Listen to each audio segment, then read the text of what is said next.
हाँ बेटा, तो आओ शुरू करते हैं हम लोग नया सब्जेक्ट हम लोग का एफएम एंड बीडीए।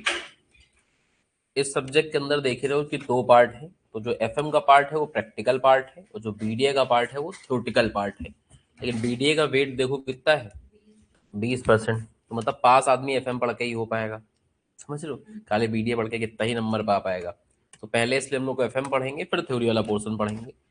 एफएम में अगर देख पा रहे हो तो यहाँ 7 चैप्टर आपको दिख रहे हैं। ठीक है, 7 मॉड्यूल है हम लोग को कवर करने हैं, जिसमें जो पहला मॉड्यूल है वो पूरा पूरा थ्योरी है। एफएम की सारी थ्योरी इसके अंदर है और उसके बाद अपना प्रैक्टिकल चैप्टर चालू होते हैं। थ्योरी तो इसमें भी है, ठीक है। मेनली सेकंड में ही थ्योरी है, पहले में तो थोड़ा सा प्रैक्टिकल है। तो ये कह सकते हो कि ये सेकंड वाला थ्योरी वाला है, बाकी सारे चैप्टर क्या है, प्रैक्टिकल। मतलब पूरी इस बुक में देखें तो 6 ही चैप्टर हम लोग को प्रैक्टिकल पढ़ने हैं। ठीक है, 6 चैप्टर हैं प्रैक्टिकल, 4 चैप्टर इसके और 1 चैप्टर इसका क्या हो जाता है, आपका थ्योरी का हो जाता है। ठीक है, तो जो थ्योरी की बात बाद में करेंगे, प्रैक्टिकल की बात कर लेते हैं। तो सब्जेक्ट का नाम है फाइनेंशियल मैनेजमेंट। ठीक है, और ये सबसे ज्यादा इंपॉर्टेंट या सबसे ज्यादा यूजफुल सब्जेक्ट है पूरे कॉमर्स का। ठीक है, अकाउंट से ज्यादा इस्तेमाल एफएम का होता है, इतना तुम समझ लो। ठीक है, तो कितना ज्यादा इंपॉर्टेंट है समझ सकते हो आप। इसके अंदर जो हम लोग का यहाँ पे पहला चैप्टर है उसका नाम है फंडामेंटल ऑफ फाइनेंशियल मैनेजमेंट। इससे बेसिकली, क्योंकि ये 5 नंबर का है, तो इससे कुछ प्रैक्टिकल सवाल नहीं आते हैं, 1-2 एमसीक्यू आते हैं। तो इससे आ जाते हैं 2 एमसीक्यू, तो वो 4 नंबर कवर हो पाते हैं। मतलब प्रैक्टिकली नहीं आता इससे, केवल अपना 2 छोटे छोटे एमसीक्यू आ जाते हैं। तो छोटे छोटे सवाल होते हैं, वो भी हम लोग करेंगे। तो अपने मॉड्यूल में अगर हम लोग देखेंगे जो हमने बनाया है, इसके अंदर देखोगे तो पहला चैप्टर इसमें छोटे छोटे सवाल होते हैं, एमसीक्यू के फॉर्म में आते हैं। तो वो हम लोग अपना पढ़ेंगे, करेंगे, कोई दिक्कत की बात नहीं है। अभी जो हम लोग चालू करने जा रहे हैं वो चालू करने जा रहे हैं बहुत ही बढ़िया चैप्टर, दैट इज क्या, कॉस्ट ऑफ कैपिटल। ठीक है, तो एक एक चैप्टर को डिटेल में समझना है और फिर हम लोग को शुरू करना है। तो चैप्टर का नाम ही है कॉस्ट ऑफ कैपिटल। कैपिटल तो समझता ही हो, कैपिटल का मतलब क्या होता है हिंदी में, पूंजी। और कॉस्ट का मतलब होता है लागत। अगर आपने थोड़ी बहुत इको पढ़ी है तो इको में आता था कि जो भी हम रेवेन्यू जनरेट करते हैं उसके 3-4 पोर्शन हो जाते हैं। ठीक है, थोड़ा तो हम लैंड प्रोवाइडर को पे कर देते हैं, है ना, होता ना लैंड लेबर एंटरप्रेन्योर ना, ये सब चीजें होती थी ना। एक होता था उसमें प्रोवाइडर ऑफ कैपिटल, कि जो व्यापार के अंदर कैपिटल प्रोवाइड करेगा उसको क्या देंगे। ठीक है, तो व्यापार के अंदर जो कैपिटल आती है, कहां कहां से अपने पास कैपिटल बनती है, उसको बोलते हैं हम लोग क्या, कैपिटल स्ट्रक्चर। बात हम लोग कंपनी की कर रहे हैं, तो कंपनी की जो कैपिटल स्ट्रक्चर होती है, अगर आपने 11th-12 में फाइनेंशियल स्टेटमेंट वाला चैप्टर पढ़ा होगा तो उसमें जब बैलेंस शीट बनाते हैं सबसे पहले क्या लिखते थे हम लोग, शेयर कैपिटल। ठीक है, तो जो इनका कैपिटल स्ट्रक्चर होता है, मतलब इनके कैपिटल में क्या क्या होता है, तो इनके कैपिटल में एक तो हो जाती है क्या, शेयर कैपिटल। शेयर्स में भी 2 टाइप के होते हैं, क्या हो जाते हैं आपके, एक हो जाता है इक्विटी, एक प्रेफरेंस। एक हो जाता है इनके पास क्या, डिवेंचर्स, यहां से पैसा रेज कर सकती है कंपनी। मतलब हम लोग समझ रहे हैं कि इनके पास सोर्सेस क्या है कैपिटल जनरेट करने के। तो कोई भी कंपनी होती है तो पैसा कहां से रेज करेगी और उससे व्यापार करेगी, तो या तो वो शेयर इशू कर देगी, इक्विटी शेयर, थोड़े प्रेफरेंस शेयर, थोड़े डिवेंचर। डिवेंचर को ही हम लोग बॉन्ड कहते हैं। तो बॉन्ड और डिवेंचर एक ही जैसे होते हैं, बस बॉन्ड होते हैं सरकारी कंपनियों के और डिवेंचर होते हैं प्राइवेट कंपनियों के, बस इतना ही अंतर, बाकी दोनों सिमिलर है। तो बॉन्ड डिवेंचर हो गए, ठीक है। इसके बाद अगर कंपनी पुरानी है तो उसकी भी अपनी कैपिटल होती है, ठीक है, जो रिजर्व सरप्लस के माध्यम से होती है ना। तो कंपनी के पास क्या होगा, अपनी, उसको हम टेक्निकल लैंग्वेज में बोलते हैं रिटेन अर्निंग। जो पैसा उसने बचा बचा के अपने पास रखा होगा वो भी व्यापार में लगा रखा है ना। तो इतनी जगह होती है उसके पास क्या, सोर्स ऑफ कैपिटल, इनको बोलते हैं सोर्स ऑफ कैपिटल। तो इन सोर्सेज को कुछ ना कुछ देना पड़ेगा ना। अगर आप लोग से कहेंगे बेटा हमारे कॉमर्स गुरुकुल में आप इक्विटी शेयर्स खरीद लो, तो ऐसे तो खरीदोगे नहीं, आपको कुछ कुछ का रिटर्न भी मिलना चाहिए, समझ लो। तो जो आप शेयर्स खरीदते हो या शेयर होल्डर शेयर खरीदता है, तो उसके बदले में उसको क्या चाहिए, रिटर्न चाहिए। अब इक्विटी शेयर्स और प्रेफरेंस शेयर्स में मिलता है लोगों का डिविडेंड, तो इसमें जो रिटर्न मिलता है उनको क्या मिलता है, डिविडेंड। बॉन्ड डिवेंचर इन सब में क्या मिलता है, इंटरेस्ट पे करता है। तो कॉस्ट ऑफ कैपिटल कुछ नहीं होती है, इंटरेस्ट एंड डिविडेंड। ठीक है, जो हम लोग इन लोग को इंटरेस्ट पे करते हैं वही हमारी कॉस्ट ऑफ कैपिटल है, और जो डिविडेंड पे करते हैं वो क्या है हमारा कॉस्ट ऑफ कैपिटल। यानी जिसने भी हमको पूंजी कैपिटल प्रोवाइड करी है उसके बदले में हम उसको जो पे कर रहे हैं वही क्या है हमारी कॉस्ट ऑफ कैपिटल। तो इसका मीनिंग समझ में आ गया होगा कि भाई कॉस्ट ऑफ कैपिटल कहते किसको है। यहां पे हम लोग को कॉस्ट ऑफ कैपिटल एक एक करके सबकी निकालनी है, और वो भी बतानी होती है परसेंटेज फॉर्म में। एग्जाम्पल समझना तो कनेक्ट बनेगा, उससे फॉर्मूले भी आपको रिटेन करने में हेल्प मिलेगी। मान लीजिए हमने एक शेयर इशू किया कंपनी का, अपनी कंपनी का। अब शेयर्स की फेस वैल्यू 100 रुपए है, तो कोई जरूरत नहीं कि 100 ही रुपए पे इशू किया जाए। हमारी कंपनी अच्छी है, हम प्रीमियम पे इशू करेंगे, हमारा मन कर रहा है, तो हम शेयर कितने में इशू कर रहे हैं, मान लो 120 रुपए में। तो 120 रुपए क्या हो गया इसका इशू प्राइस। ठीक है, 100 रुपए जो हो गया वो क्या हो गया आपका फेस वैल्यू, या इसी को हम लोग नॉमिनल वैल्यू भी कहते हैं। ठीक है, लेकिन इशू कितने पे कर रहे हैं हम लोग 120 पे। यानी अगर प्रीमियम पे इशू करते हो तो फेस वैल्यू में आपको प्रीमियम जोड़ना है, डिस्काउंट पे इशू करते हो डिस्काउंट घटाना है।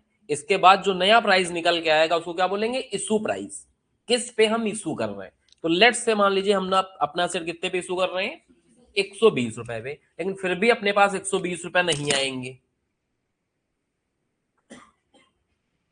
क्योंकि जब आप शेयर्स बॉन्ड इन सब को इशू करते हो किसी ब्रोकर के थ्रू, किसी एक्सचेंज के थ्रू, तो वो अपना ब्रोकरेज चार्ज करेगा।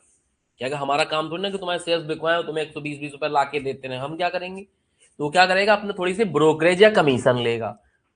तो मान लीजिए सपोज कर लिए इसमें से 2 रुपए की ब्रोकरेज या कमीशन चले गए, तो हमारे पास कितने पैसे आएंगे, तो 118 रुपए मेरे पास आ रहे हैं। इशू भले में 120 रुपए का कर रहे हैं, लेकिन अपने पास कितने आए सिर्फ 118 रुपए। और मान लीजिए हमें इस पे डिविडेंड देना पड़ता है लेट से 12% का। डिविडेंड कितना देना पड़ेगा, तो बताओ कितने रुपए डिविडेंड पे करना पड़ेगा हमें। बहुत ही छोटी छोटी बातें हो रही ऑर्डिनरी, लेकिन फ्रेमवर्क बहुत तगड़ा बनेगा इससे, और सवाल लगाने में हेल्प मिलेगी। वरना डायरेक्ट फॉर्मूला लगा के भी सलवा करवा सकते हैं, लेकिन पहले फ्रेमवर्क नहीं बनेगा तो मजा नहीं आ पाएगा। 14.16 सबका गलत है। ठीक है, क्योंकि जो डिविडेंड दिया जाता है वो हमेशा फेस वैल्यू पे मिलता है। समझ लो, तो देखो बेसिक चीजें हो रही तुमको समझ में आ रही। कभी डिविडेंड निकालना होगा इस पे निकालोगे, चाहे वो डिस्काउंट पे इशू चाहे प्रीमियम, डिविडेंड निकालने की बात होगी और इंटरेस्ट भी निकालने की बात होगी। हमेशा ध्यान रखना है सब्जेक्ट कोई चल रहा हो, टॉपिक कोई चल रहा हो, कभी भी डिविडेंड और इंटरेस्ट कैलकुलेट करना पड़ा तो हमेशा फेस वैल्यू पे निकालो, वरना गलत हो जाएगा। ठीक है, तो भाई कितने रुपए डिविडेंड जाएगा 12 रुपए, फेस वैल्यू का 12%।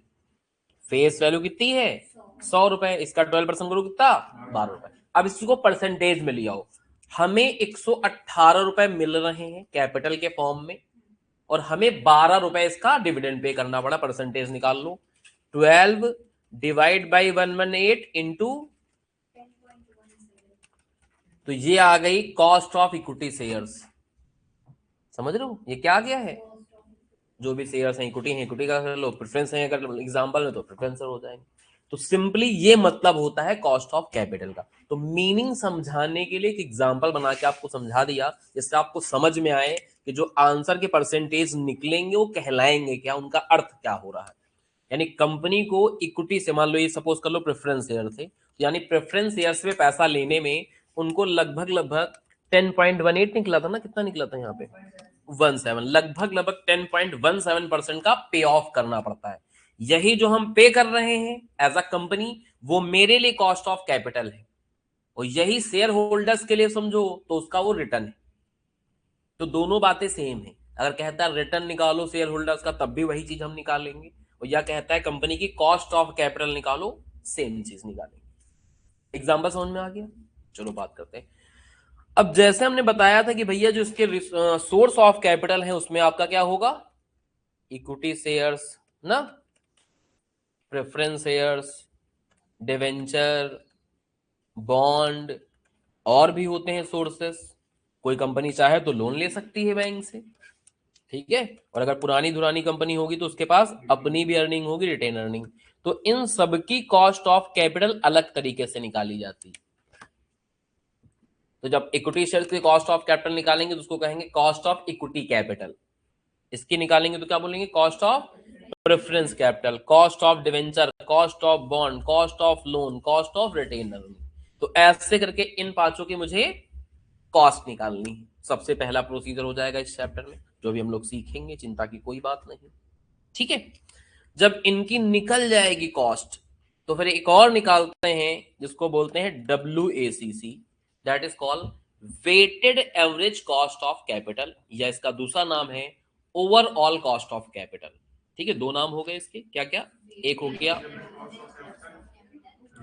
और ये क्या कहता है कि भैया अलग अलग मत बताओ, मुझे कंबाइंड बताओ। समझ रहे हो, ये कहता है कि ओवरऑल क्या परसेंटेज हो रहा है। तो ओवरऑल निकालने के लिए हम देखते हैं कि भाई इससे कितना कितना पैसा हमने रेस किया है। मान लो इक्विटी शेयर कैपिटल इशू करेंगे 2 लाख रुपए की, ये इशू किया है 5 लाख रुपए की, ये इशू किया है 10 लाख रुपए की, ये इशू किया है 8 लाख रुपीज की, ये इशू किया हमने 7 लाख रुपीज का। और इनके जो इंडिविजुअल कॉस्ट ऑफ कैपिटल आएगी, मान लो इक्विटी शेयर्स का आ गया, सपोज करो 10%, इसका आ गया 20%, इसका आ गया 15%, इसका आ गया 18%, तो इनका ओवरऑल क्या परसेंट निकल रहा है उसको क्या बोलेंगे, WACC। तो इस चैप्टर में जो सवाल एग्जाम में आता है वो WACC निकालने का आता है 7 नंबर का। ठीक है, लेकिन WACC निकालने के लिए पहले क्या करने पड़ेंगे, इनकी स्पेसिफिक कॉस्ट निकालनी पड़ेगी, एक एक की इंडिविजुअल। अब सवाल में जरूरी नहीं कि पांचों दे रखे हो सकता कोई सवाल आ जाए एग्जाम में केवल उस सवाल में इक्विटी शेयर्स हो और खाली डिवेंचर हो, बस 2 ही रहेंगे, ऐसा भी हो सकता है। हो सकता है किसी सवाल में इक्विटी हो, डिवेंचर हो और लोन हो, बस। तो 5 मैक्सिमम है, हो सकता है 2 ही हो सकता है 3 हो, छोटे निकल जाएंगे। तो मान लो ये 2 दे रखे थे, तो कॉस्ट ऑफ इक्विटी शेयर्स निकालेंगे, कॉस्ट ऑफ डेट निकालेंगे, WACC का छोटा सा फॉर्मूला लगा देंगे, आंसर आ जाएगा। ठीक है, तो बड़े से बड़ा सवाल भी बना सकता है, छोटे से छोटा सवाल भी बना सकता है। एक दो बातें और छोटी समझ लो। ठीक है, फिर अभी जो लिखवाने वाली बातें हैं सब लिखवा देंगे, चिंता मत करो। जब आप कॉस्टिंग पढ़ते थे, अगर याद हो आपको थोड़ा बहुत, तो वैसे इतना तो याद होगा ही होगा, तो सबसे पहले हम लोग क्या लिखते थे, सेल्स। सेल्स में से क्या माइनस करते थे, वेरिएबल कॉस्ट, और माइनस करने के बाद क्या जाता था, कंट्रीब्यूशन।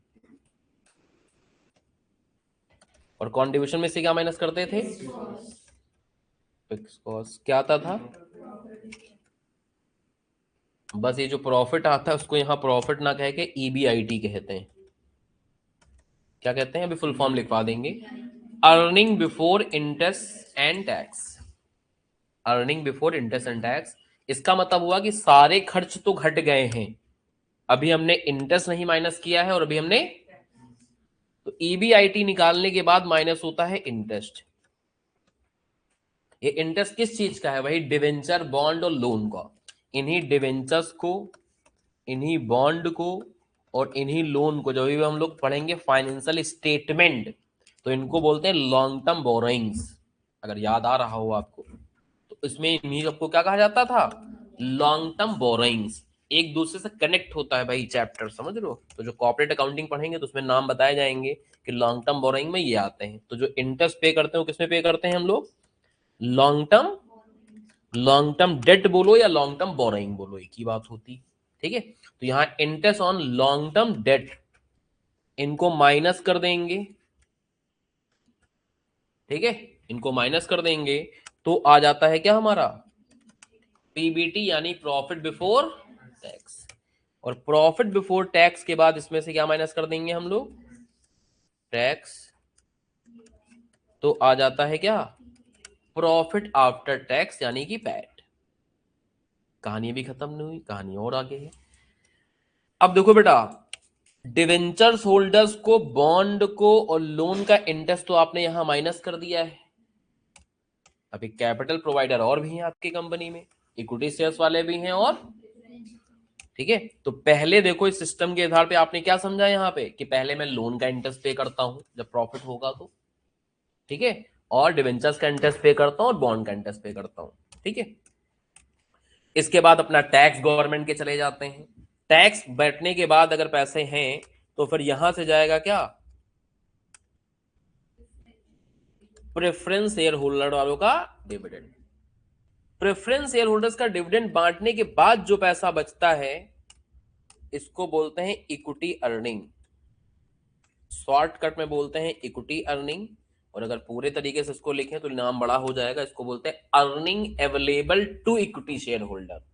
अर्निंग मतलब इतनी अर्निंग इक्विटी शेयर होल्डर्स के लिए बची है, बाकी सब तो बट गया, समझ लो।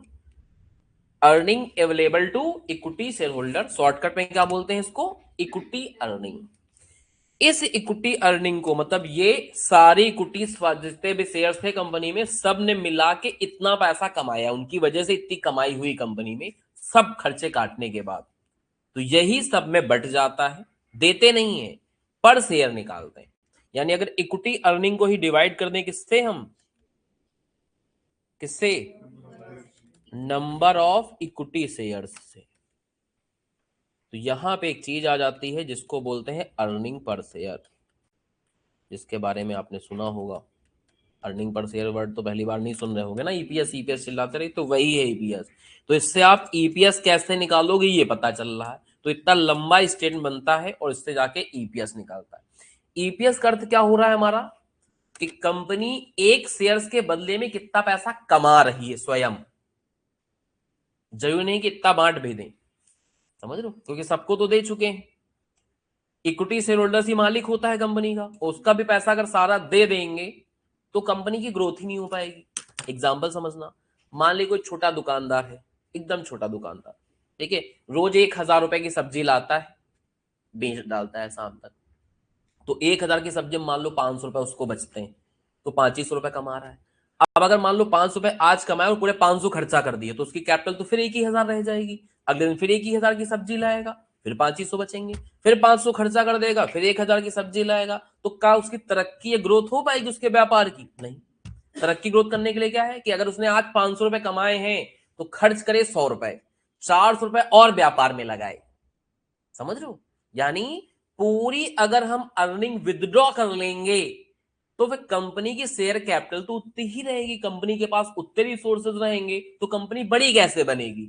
तो इसलिए कंपनियां जितना पैसा कमाती हैं सबको तो दे देती हैं, प्रेफरेंस वालों को डिविडेंड दे देंगी, है ना, डिवेंचर्स को इंटरेस्ट दे देंगी, लेकिन इक्विटी का जितनी अर्निंग हुई वो सब नहीं बांटती, थोड़ा अपने पास रखेंगी और थोड़ा डिस्ट्रीब्यूट कर देंगी। जो अपने पास रखेंगे ऐसा नहीं कि आपका पैसा मार दे रहे हैं, जैसे एग्जांपल समझो, मान लो किसी सवाल में अर्निंग पर शेयर, किसी कंपनी का अर्निंग पर शेयर निकाला, आ गया 20 रुपए, तो इसका मतलब क्या हुआ कि एक शेयर पे कंपनी कितना पैसा कमा रही है, लेकिन आपको दे रहे हैं मान लो 15 रुपए, 15 रुपए का डिविडेंड बांट दिया गया, ठीक है। तो इसमें आपको बताता है सवाल कि हमारा डिविडेंड पे आउट रेशियो कितना है, क्या बताएगा, डिविडेंड पे आउट रेशियो का मतलब है कि हम अर्निंग का कितना परसेंट डिस्ट्रीब्यूट कर देते हैं, अर्निंग का कितने प्रतिशत डिस्ट्रीब्यूट कर देते हैं। तो मान लो 75% डिस्ट्रीब्यूट करते हैं, तो 20 का 75% कितना होगा, 15, 75% 3/4 होता है, तो 15 हो गया। तो 15 रुपए बांट देते हैं और 5 रुपए अपने पास रखे रहते हैं। अब मान लो कंपनी में 1 करोड़ शेयर थे, तो 1 करोड़ इंटू 5, कंपनी के पास 5 करोड़ की रिटेन अर्निंग आ जाएगी, और 15 करोड़ रुपए डिस्ट्रीब्यूट हो गए किसमें। अब जो तुम लोग के 5-5 रुपए कंपनी ने रख लिए हैं वो कंपनी की बैलेंस शीट में रिटेन अर्निंग में दिखेंगे। जब भी कंपनी आप छोड़ के कंपनी जा रहे होगे तो आपको यानी कि शेयर्स का पैसा मिलेगा, रिटेन अर्निंग आप ही की है, बस कंपनी के पास है, कंपनी उससे और पैसा कमाएगी और पैसा बढ़ेगा। सारी जो कंपनीज के अंदर रिटेन अर्निंग होती है उस पर हक हमेशा इक्विटी शेयर होल्डर्स का होता है। इसलिए कभी अगर लिक्विडेशन वगैरह आप पढ़ोगे, बीकॉम में है कैपिटल लिक्विडेशन एक चैप्टर है, तो वहां अगर कभी पढ़ोगे तो आपको बताया जाएगा कि जब लिक्विडेशन स्टेटमेंट बनते हैं तो जो रिजर्व एंड सरप्लस का पैसा रहता है वो भी किसको चला जाता है, इक्विटी शेयर होल्डर्स को चला जाता है। मतलब आपका कोई घाटा नहीं हो रहा है, बस वो समझ के चलो कि वो कंपनी के पास पैसा बचा है, वो और पैसा कमाएगी, आपकी बढ़त और होगी। थोड़ा डिविडेंड इसलिए दे देती है कि आपका खाना खर्चा चलता रहे। बहुत सारे लोग इसलिए भी इन्वेस्ट करते हैं, उनको रिकरिंग इनकम चाहिए होती। वरना आप जैसे मान लो किसी कंपनी के शेयर्स परचेज करते हो तो 2 तरीके से शेयर्स में पैसे कमाए जाते हैं। एक तो होता है रिकरिंग इनकम जो आपको डिविडेंड के फॉर्म में मिलती है, और एक होती कैपिटल एप्रिसिएशन जो शेयर्स के दाम बढ़ने की वजह से आपको मिल जाते हैं, ठीक है। जैसे कि मान लीजिए किसी कंपनी का, लेट्स से मान लीजिए हमने 20 रुपए का शेयर खरीदा, 20 रुपए का तो बड़ा कम होता है, मान लो 120 रुपए का शेयर खरीदा, कितने खरीदा, और 1 साल बाद उसकी वैल्यू कितनी हो गई, 150 रुपए, तो हमारा 30 रुपए का फायदा हो गया। शेयर बेच डाले तो 30 रुपए हमको पर शेयर बच जा रहा है, ठीक है। और बीच में कंपनी ने हमको मान लो 6-6 महीने में 2 बार डिविडेंड भी दिया 5-5 रुपए का, तो अपना फायदा ये 30 रुपए तो मिले ही मिले हैं, और 10 रुपए ये भी तो कमाए आपने, तो आपका प्रॉफिट कितने का हो गया? 40 रुपए का। तो दो तरीके के फायदे हैं, जो आपको बीच बीच में डिविडेंड मिलता रहता है, इसको बोलते हैं रिकरिंग इनकम, बीच बीच में आपको मिलती रहेगी। और ये जो शेयर्स बढ़ने की वजह से आपका फायदा हो गया है, इसको क्या बोलते हैं? Capital appreciation. तो जब आपका जो डिविडेंड अमाउंट है वो कम देंगे, कंपनी ज्यादा कमा रही होगी, तो ऐसे में शेयर्स के दाम बढ़ जाते हैं। समझ लो, जैसे आपको 20 रुपए का हुआ आपका अर्निंग, लेकिन हमने आपको कितना दिया? 15 रुपए। तो 5 रुपए जब कंपनी अपने पास बचा के रखेगी, तो कंपनी के शेयर्स की वैल्यू बढ़ जाती है ऑटोमेटिकली मार्केट में। तो इनडायरेक्टली अगर सोल्ड कर दोगे शेयर, तो आपको फायदा मिल ही जाएगा। शेयर्स की जो मार्केट वैल्यू होती है, उसमें केवल फेस वैल्यू थोड़ी ना होती है, रिजर्व एंड सरप्लस भी होते हैं कंपनीज के। इसी वजह से तो पता लगा आज की तारीख में, अगर देखोगे आप ट्रेडिंग वगैरह अगर थोड़ी बहुत देखते होगे, करते होगे, पता लगा फेस वैल्यू एक शेयर्स की 100 रुपए है, बिक रहा है 2500 रुपए में। समझ लो, अभी तो आपको लगता था प्रीमियम 10 ही 20 रुपए होता है, प्रीमियम 2-2 हजार% तक के होते हैं। 2000% होता तो 20 गुना प्रीमियम, मतलब 1 रुपए की फेस वैल्यू है, बिक 21 रुपए का रहा है। समझ लो, 2-2 हजार 5-5 हजार% प्रीमियम पे शेयर्स बिकते हैं। अभी तुम्हें लगता था कि हाँ 100 रुपए वाला शेयर है तो भाई 110 में बिकता होगा, 120 में बिकता होगा। हमेशा रियलिटी में ऐसा नहीं होता, शेयर मार्केट एकदम अलग ही चीज है। जैसे आज ही देखो तो चांदी अभी मेरा खुला हुआ था, चांदी आज लगभग लगभग 17-18% केवल आज ही गिर गई। समझ लो। हम्म। और क्या, हम वहां बैठे तो नहीं रहेंगे, एग्जिट करके अब रीपरचेज कर रहे हैं। 4 लाख जब थी, 4-10 उस समय एग्जिट किया था हमने, इस समय एग्जिट कर लिया था, अब फिर से बाइंग कर रहे हैं धीमे धीमे करके, जितनी इतनी और गिरेगी उतना उतना ज्यादा और खरीदेंगे। समझ लो, और क्या, फिर बढ़ेगी। अगर कैपिटल हो आपके पास, मतलब एक होता है ना रिस्ट्रिक्टेड कैपिटल, कैपिटल आपके पास भरमार है, मतलब है ठीक ठाक कैपिटल, तो फिर मार्केट से आप पैसा कमा सकते हो। और जिनके पास कैपिटल नहीं होती, पता लगा तुम्हारे पास 20 ही हजार रुपए थे, तो तुमने आज 20 हजार की पूरी शॉपिंग कर डाली, शॉपिंग का मतलब शेयर मार्केट वाली शॉपिंग की बात कर रहे हैं, तो प्रॉब्लम है। अगर हमारे पास 20 हजार हो तो हम 20 हजार नहीं लगाते, आज लगाएंगे सिर्फ 5 हजार रुपए, 15 हजार मौके की तलाश में रखेंगे। समझ लो, कल मार्केट और गिरेगी तो फिर 5 हजार लगाएंगे, 2 दिन बाद और गिरेगी तो फिर 5 और लगाएंगे, और अगर बढ़ गई तो दूसरी चीजें तो हैं, केवल यही थोड़ी ना है।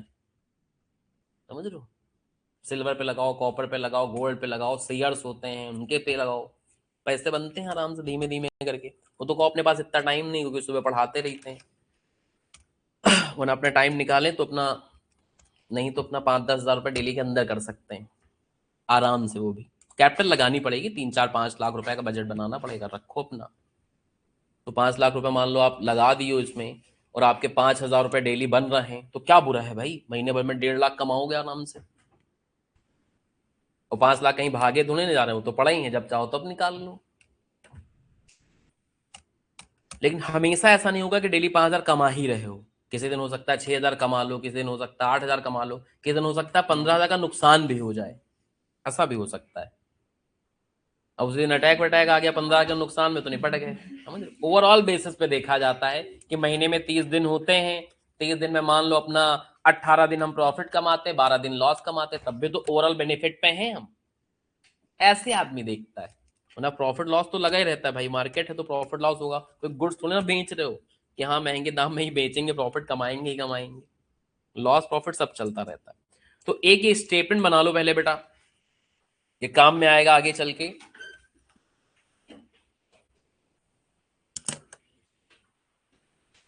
चैप्टर का नाम डालना चाहो तो डाल सकते हो, कॉस्ट ऑफ कैपिटल ही शुरू हो रहा है, लेकिन ये स्टेटमेंट तो हर चैप्टर में काम में आएगा। कॉस्ट ऑफ कैपिटल चैप्टर का नाम डाल दो, और उसके अंदर ये स्टेटमेंट एक बना डालो।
हाँ बेटा, नोट हो जाए तो बता दीजिएगा।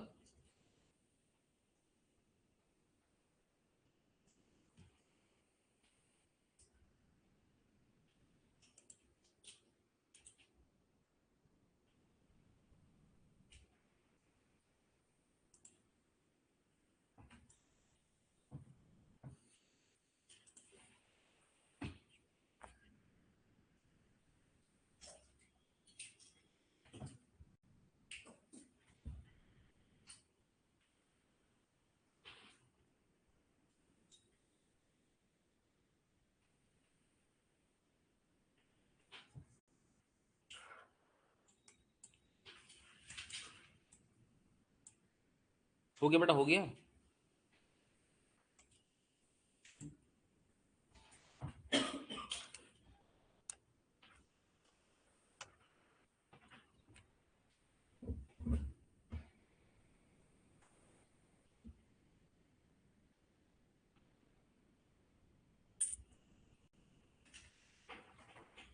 हटा दे बेटा, हो गया।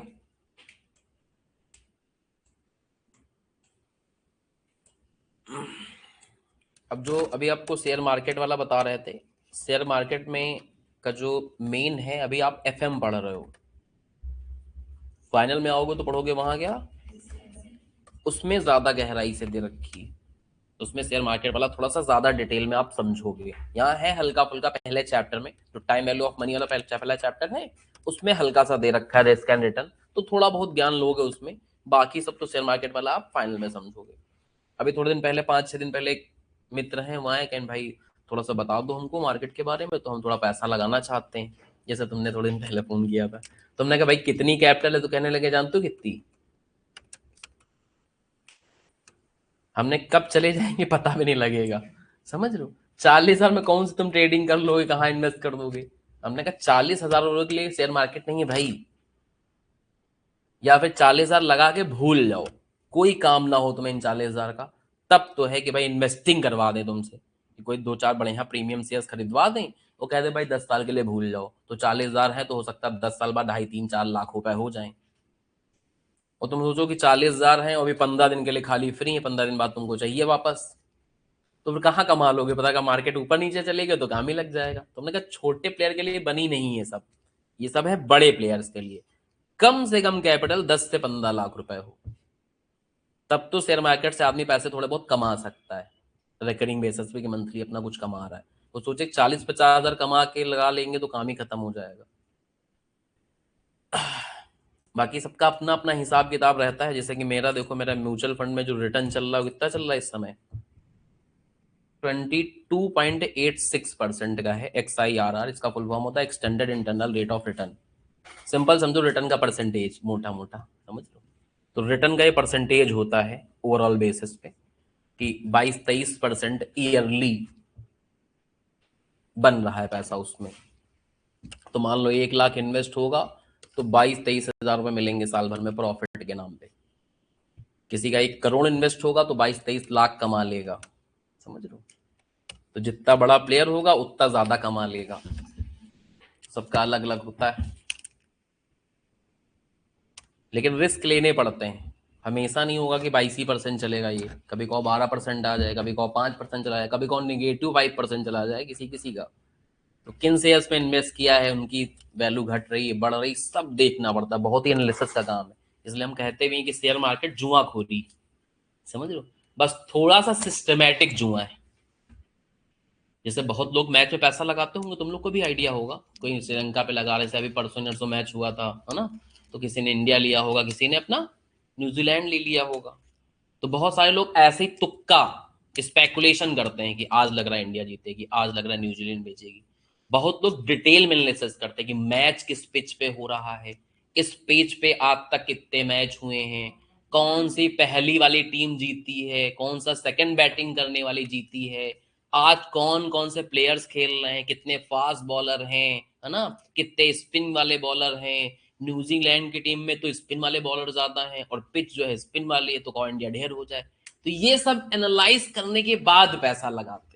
तो उनकी जीतने की परसेंटेज थोड़ी हाई होती है, ऐसा नहीं कि वो जीत ही जाते होंगे, लेकिन प्रोबेबिलिटी उनके जीतने की थोड़ी सी ज्यादा है। यही है शेयर मार्केट, कि अगर नॉलेज पूरी है आपके पास, फिर कुछ काम करेगा तो उसमें high percentage of profit generate करने के चांसेस होंगे। और ऐसे स्पेकुलेशन तुक्का भिड़ाएगा कि लो आज ये खरीद लेते हैं, कल वो बेच देते हैं, तो फिर कहानी खराब हो जाती है, फिर वहां प्रॉफिट की जगह पे लॉस होना भी शुरू हो जाते हैं।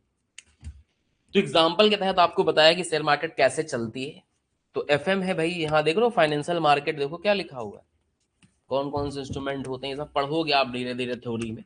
तो बताया है जो सब काम की बातें हैं आपको। चलो वापस आ जाते हैं, काम की बातें तो होती रहेंगी।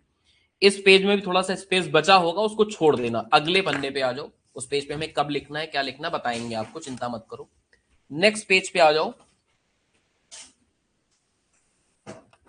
एक छोटी सी चीज और समझ लो, यहां से आगे चल के बार बार सवालों में बोलेंगे या सवाल आपसे बोलेगा तो समझ जाओ। इधर देखो बेटा, एक एग्जाम्पल बताते हैं, उससे आप कनेक्ट कर पाओगे हमारी बातों को। ठीक है, एक कंपनी है ए कंपनी, एक कंपनी क्या है बी कंपनी। ठीक है, ए कंपनी की सेल भी हो रही है 10,000 रुपए की, इसी की फिगर है सामने सामने चल रहा है, और बी कंपनी की सेल भी कितनी हुई 10,000 रुपए। मान लेते, अभी लिखना नहीं है सब तुम्हें। वेरिएबल कॉस्ट 70% लगती है, तो इनकी भी 7,000 लगी और इनकी भी 7,000 लगी, तो कॉन्ट्रीब्यूशन कितना आया इनका 3,000 और इनका कितना आया 3,000। चलो थोड़ा सा बढ़ा देते हैं, इसको 20,000 कर देते हैं, इसको 13,000 कर दिया। ठीक है, इस कंपनी की फिक्स कॉस्ट भी 2,000 रुपए है, इस कंपनी की फिक्स कॉस्ट भी कितनी है, तो ईबीआईटी कितना आया है 11,000। लेकिन अब समझना मुद्दा क्या है, इस कंपनी के कैपिटल स्ट्रक्चर में 50,000 रुपए के हैं इक्विटी शेयर्स और 50,000 रुपए का है डिवेंचर। ठीक है, शेयर्स मान लो 10 रुपए वाले हैं, तो इसका मतलब 5,000 शेयर्स हो गए 10 रुपए वाले। और डिवेंचर्स पे जो इंटरेस्ट का रेट है वो लेट से 8% डिवेंचर्स हैं, मतलब 8% ब्याज देना है। जबकि इस कंपनी में भी कैपिटल 1 ही लाख की लगी है। कितनी लगी है 1 लाख रुपए की, लेकिन 1 लाख रुपए के सारे क्या हैं इक्विटी शेयर्स हैं, वही 10 रुपए वाले, तो मतलब 10,000 शेयर्स हो गए, डिवेंचर्स नहीं है, कुछ नहीं। तो यानी कुल मिला के इस कंपनी को कोई इंटरेस्ट नहीं देना पड़ता होगा, और इस कंपनी को 50,000 रुपए के डिवेंचर्स पे 8% मतलब 4,000 रुपए का इंटरेस्ट देना पड़ता होगा कि नहीं पड़ता होगा। माइनस करोगे पीबीटी पे आ जाओगे, यहां आया पीबीटी कितना 7,000 और यहां कितना आया 11,000 रुपए। लेट से टैक्स है 50% का, कितना टैक्स है, तो इसमें कितना टैक्स जाएगा 3,500, बचेंगे कितने 3,500, इसमें टैक्स जाएगा 5,500 का, इसमें बचेंगे कितना 5,500 रुपए। चलो थोड़ा सा चेंज करते हैं कॉन्सेप्ट और तगड़ा बनाने के लिए, टैक्स रेट जरा 60% करना तो ज्यादा मजा आएगा। 4,200 और 6,600 माइनस करो,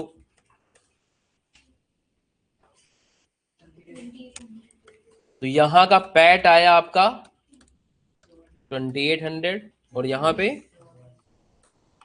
4,400।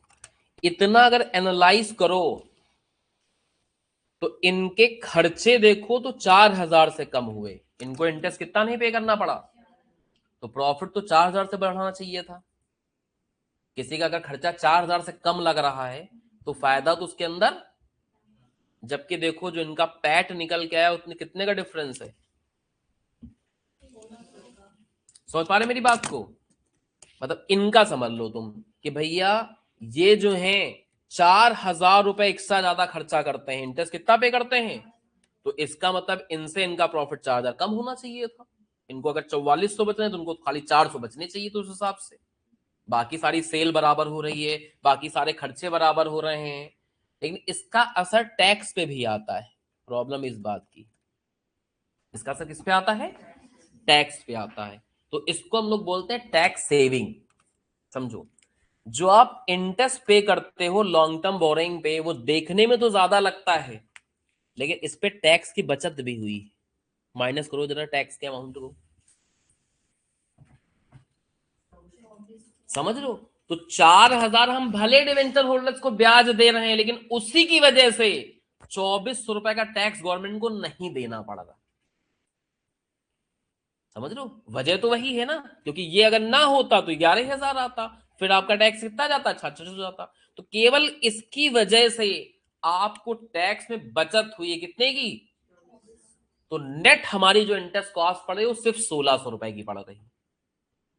मतलब दे तो 2400 रहे हैं, लेकिन यही 2400 देने की वजह से उधर से 1600 बचे जा रहे हैं। मतलब दे तो हम 4000 रहे हैं, लेकिन ये 4000 पे करने की वजह से उधर से 2400 का क्या हुआ जा रहा है, फायदा। तो ओवरऑल अपनी जेब से तो 1600 की कॉस्ट लग रही है एक तरीके से समझे तो इसलिए जब हम लोग इंटरेस्ट इंटरेस्ट निकालेंगे तो हमें नेट कॉस्ट निकालने के लिए 1 माइनस टी करना पड़ता है।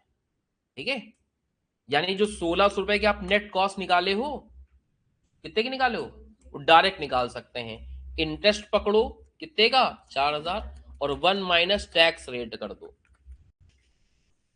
तो कितना आया, ये है नेट कॉस्ट ऑफ इंटरेस्ट। समझ लो, तो 1600 तो आ रहा है। ये हम बता रहे हैं कि नेट कॉस्ट क्या पड़ रही, बचत नहीं निकाल रहे हैं, वो बचत माइनस करने के बाद अपने ऊपर क्या बर्डन आया। तो ये है इंटरेस्ट कॉस्ट, और ये क्या है आपकी नेट इंटरेस्ट कॉस्ट या interest cost net of tax. Net of tax का मतलब टैक्स की सेविंग एडजस्ट करने के बाद क्या बर्डन आया। अब दूसरी भाषा में आपको बताते हैं, जो खर्चे टैक्स माइनस करने से पहले घट जाते हैं, मतलब टैक्स के ऊपर पीबीटी से पहले जो भी माइनस हो गया, इन पे आपको टैक्स का एडवांटेज हमेशा मिलेगा। अगर ये खर्चा बढ़ा 7 से 8 तो ये 12 हो जाएगा, ये 10 हो जाएगा, ये 6 हो जाएगा, और ये कितना पे करना पड़ेगा, समझ लो। तो पीबीटी लाने के लिए जो खर्चे घटते हैं उनमें टैक्स का एडवांटेज होता है, और प्रॉफिट बिफोर टैक्स पैड के बाद जो खर्चे माइनस होते हैं उसमें कोई टैक्स का एडवांटेज नहीं होता। मान लो प्रेफरेंस डिविडेंड ये पे करते 1000 रुपए, ये 1500, तो टैक्स पे इसका कोई फायदा ना मिलता आपको, समझ लो। इसलिए इंटरेस्ट पे क्या होती है हमारी, टैक्स की सेविंग होती है, जबकि प्रेफरेंस डिविडेंड में कोई टैक्स की सेविंग, समझ पा रहे होगे, इसी से फॉर्मूले सब बनेंगे भाई साहब, ऐसे थोड़ी ना होता है। तो अब एक एक करके बेटा खोलना है, यहाँ पे सारी चीजें हम लोग यहाँ से खुलेंगी और यहाँ से हम लोग चैप्टर में गो थ्रू कर पाएंगे। इतनी बेसिक नॉलेज बहुत जरूरी थी समझने के लिए, अदरवाइज वो समझ में ना आता कहाँ से क्या हो रहा। तो अब नेक्स्ट पेज जो हमने कहा था उसमें हेडिंग डालो क्या, cost of debentures. Cost of debenture एक एक करके पढ़ेंगे, पहले पढ़ेंगे कॉस्ट ऑफ डिवेंचर्स, फिर पढ़ेंगे cost of preference shares.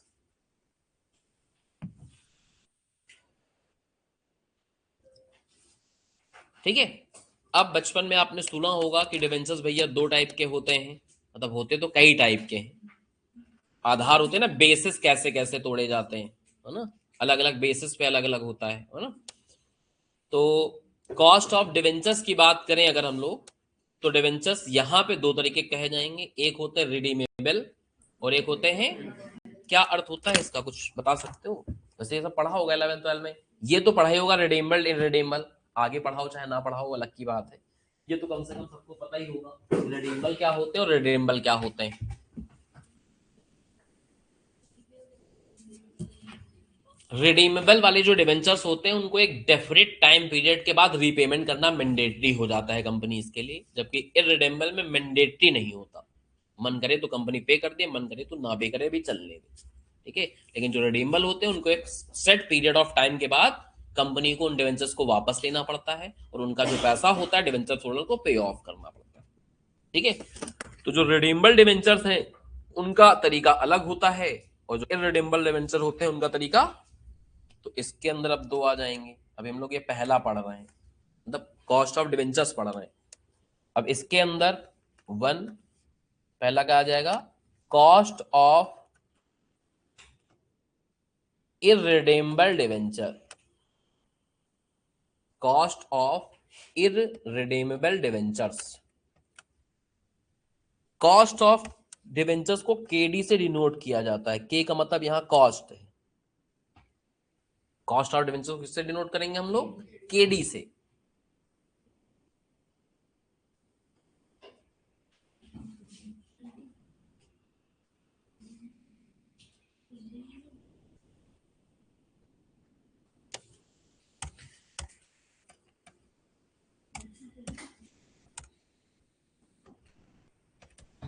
KD is equal to होता है formula I1 minus T I 1 minus T divide by NP into 100। अब इस सब का मीनिंग लिखवा दूंगा कि आई क्या है, टी क्या है, एनपी क्या है, सब बताया जाएगा, चिंता मत करो, पहले लिख डालो।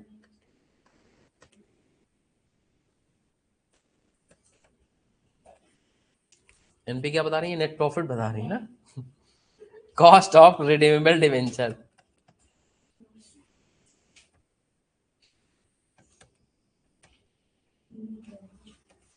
Cost of redeemable debentures.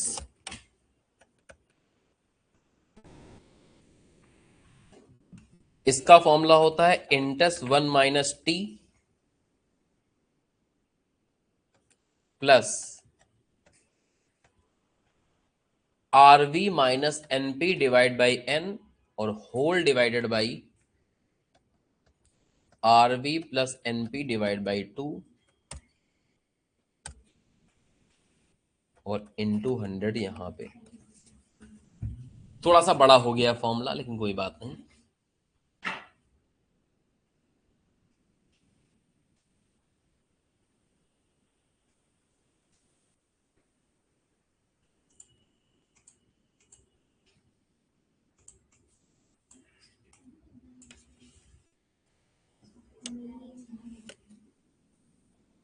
ये आई है, आई नहीं 1 है, 1 आई तो आगे लिख दिया है, ये 1 है, 1 1 माइनस टी। ठीक है, अब इनके नोटेशन लिख देते हैं। आई का मतलब होता है इंटरेस्ट,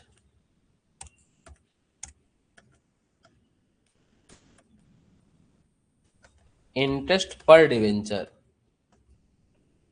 एक डिवेंचर्स पे क्या ब्याज पे कर रहे हो।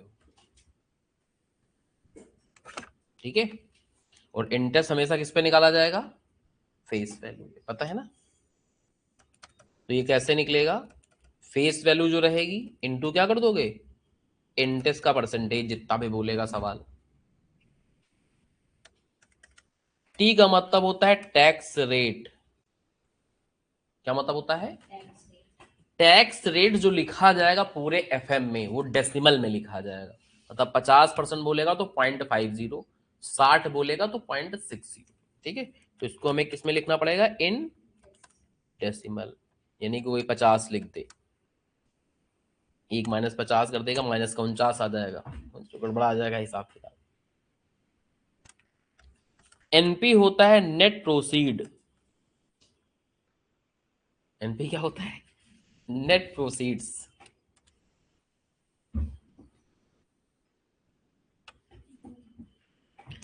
नेट प्रोसीड का मतलब जो अपने एग्जांपल में 118 नहीं आया था, वही है net proceed. Issue price minus brokerage. ठीक है, तो ये कैसा होता है, ये कैसे निकलता है? इशू प्राइस माइनस ब्रोकरेज का टेक्निकल वर्ड लिखो, फ्लोटेशन कॉस्ट। उसको क्या बोलते हैं? Flotation cost. तो जो इशू के एक्सपेंसेस होते हैं, ब्रोकरेज है, कमीशन है, या इशू करने में और खर्चे, प्रॉस्पेक्टस छपवाना पड़ता है ना, तो ये सब क्या होते हैं? फ्लोटेशन कॉस्ट में आते हैं। ठीक है, सिंपल भाषा में अगर लिखें तो क्या हो जाते हैं? इशू करने के एक्सपेंसेस, जिसमें ब्रोकरेज, कमीशन ना, ये सब एक्सेट्रा एक्सेट्रा। डिवेंचर इशू कर रहे हैं तो क्या खर्चा हो जाएगा। तो नेट प्रोसीड समझ पा रहे होगे। चलो इशू प्राइस, अब नेट प्रोसीड के लिए पहले क्या चाहिए आपको? इशू प्राइस चाहिए। तो इशू प्राइस क्या होता है? जो भी उसकी फेस वैल्यू हुई, अगर प्रीमियम पे इशू हो रहे हैं तो प्रीमियम ऐड कर लेंगे, डिस्काउंट पे इशू हो रहे हैं तो डिस्काउंट माइनस कर लेंगे, तो आपका इशू प्राइस आ जाता है। फेस वैल्यू में डिस्काउंट प्रीमियम का एडजस्टमेंट कर लेंगे तो इशू प्राइस आ जाएगा, और इशू प्राइस से जब फ्लोटेशन कॉस्ट माइनस कर देंगे तो क्या आ जाएगा? नेट प्रोसीड आ जाता है। फिर आरवी, आरवी का मतलब होता है रिडीमेबल वैल्यू, यानी किस वैल्यू पे रिडीम होगा। और एन का मतलब होता है number of years, time period हो गया, कितने साल बाद रिडीम करना है। यहां 2 लिखा था ना लास्ट में, ऊपर एन है, नीचे 2 है। ठीक है, यहाँ पे क्या है? एन, यहाँ क्या है? 2।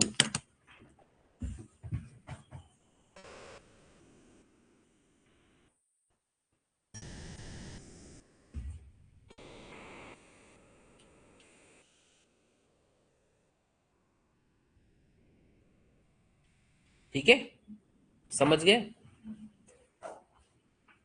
अब जितने भी कॉस्ट ऑफ कैपिटल आप पढ़ोगे, चाहे डिबेंचर्स का पढ़ो चाहे प्रेफरेंस का पढ़ो, सारी हम cost of capital after tax निकालते हैं।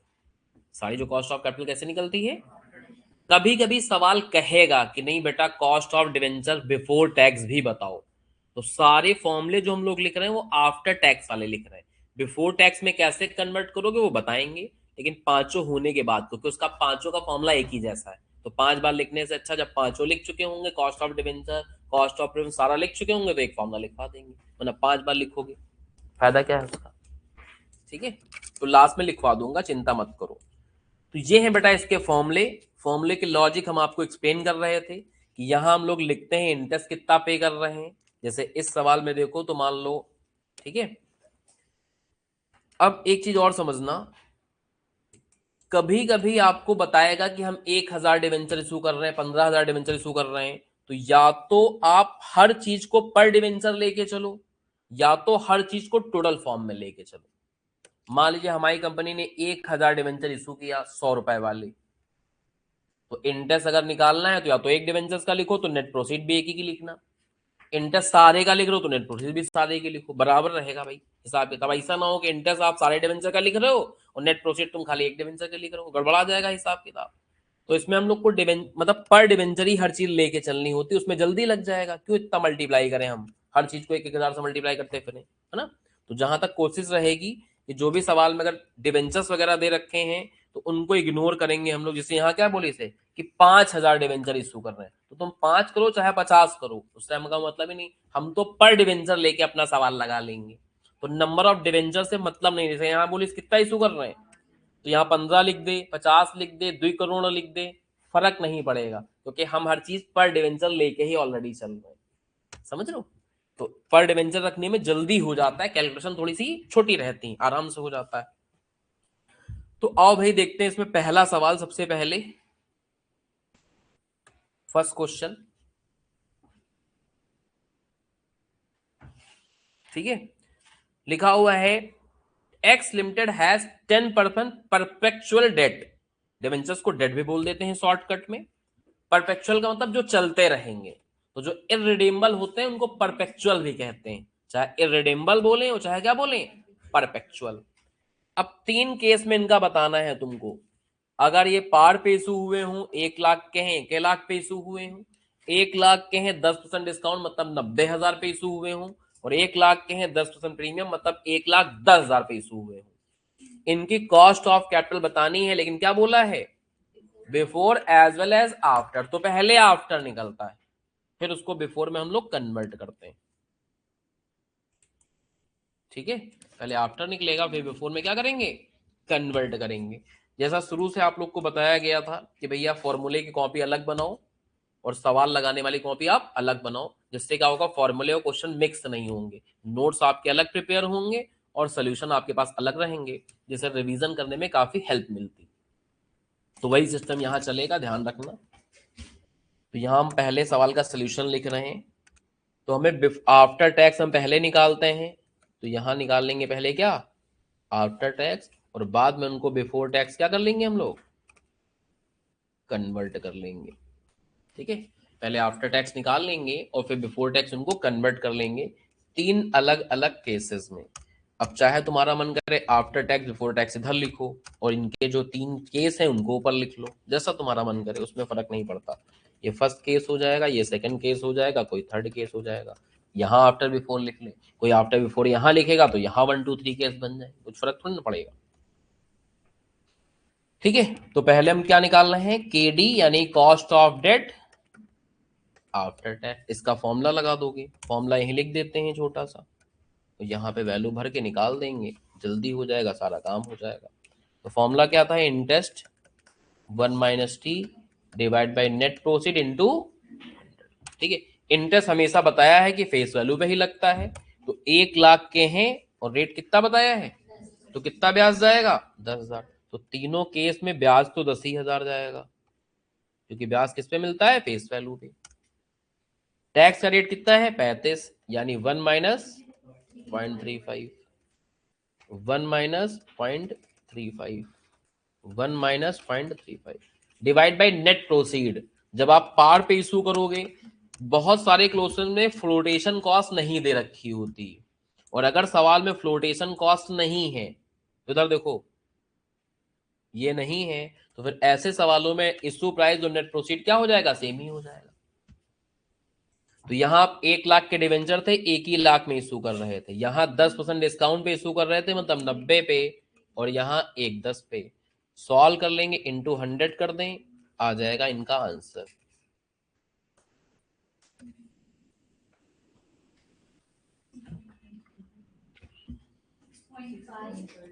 6.5%, 6.8, 84 to 84 पकड़ लो फिर, और लास्ट वाले में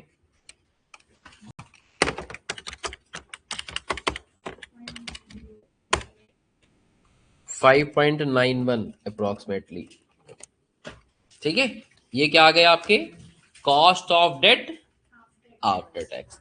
अगर आपको निकालना हो cost of debt before tax, ज्यादातर सवालों में सिर्फ आफ्टर टैक्स ही पूछेगा, और सुन लो, कुछ नहीं पूछेगा तब भी तुम्हें आफ्टर टैक्स ही निकालना है, मतलब बिफोर टैक्स तभी निकालना है जब सवाल कहे, अदरवाइज नहीं निकालना। इसका बड़ा सुंदर सा फॉर्मूला है, कहता है भाई साहब जो आपका ये आफ्टर टैक्स वाला निकला है, इसको 1 - t से डिवाइड कर दो। ठीक है, हाँ बेटा, किसका गलत कर दिया क्या इन लोगों ने, यही लोग निकालें भैया, हम क्या करें। 7.22 ना, 7.22%। ये फॉर्मूला लगा देंगे तो cost of debenture before tax आ जाएगा। सब में यही फॉर्मूला लगेगा, मतलब केपी पढ़ेंगे तो यहाँ ऐसे हो जाएगा पीपी, समझ लो। इसलिए फॉर्मूला कॉमन है तो एकदम आखिरी में लिखवा देंगे जब सारे हो जाएंगे, इसलिए नोट्स में नहीं लिखवाया कि एक बार में लिखवा देंगे। ठीक है, कोई भी कॉस्ट ऑफ कैपिटल आपको बिफोर टैक्स निकालनी हो तो जो आफ्टर टैक्स आई हो 1 - t से डिवाइड करो।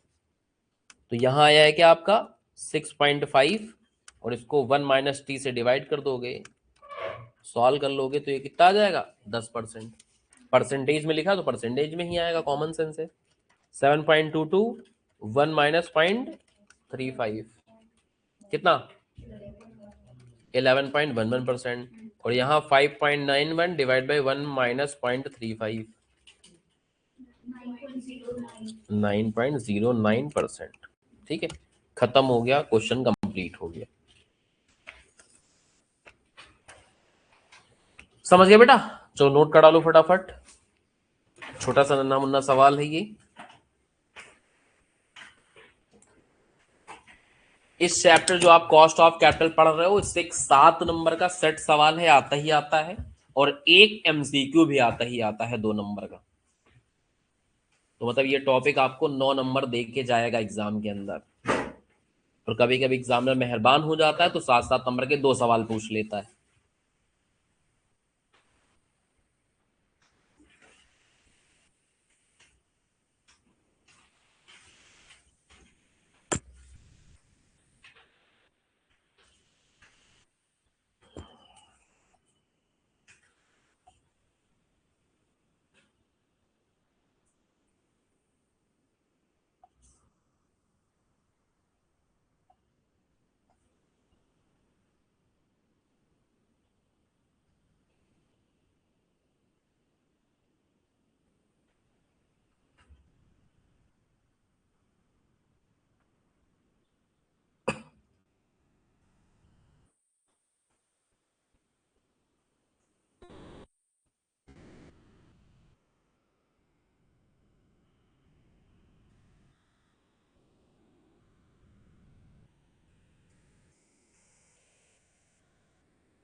फिर उसको निकाल के भेज दो यार जरा,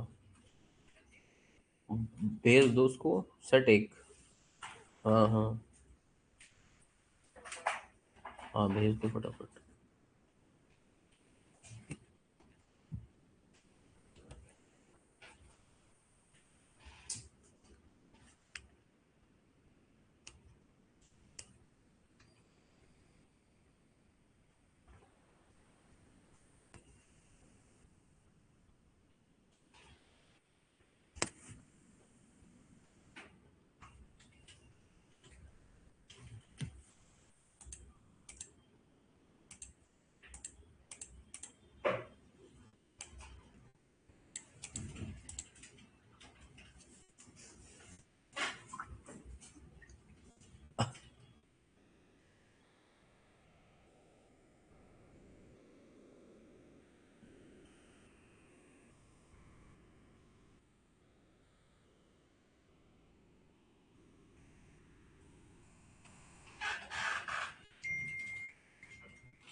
हाँ बेटा, हो गया, नोट हो गया,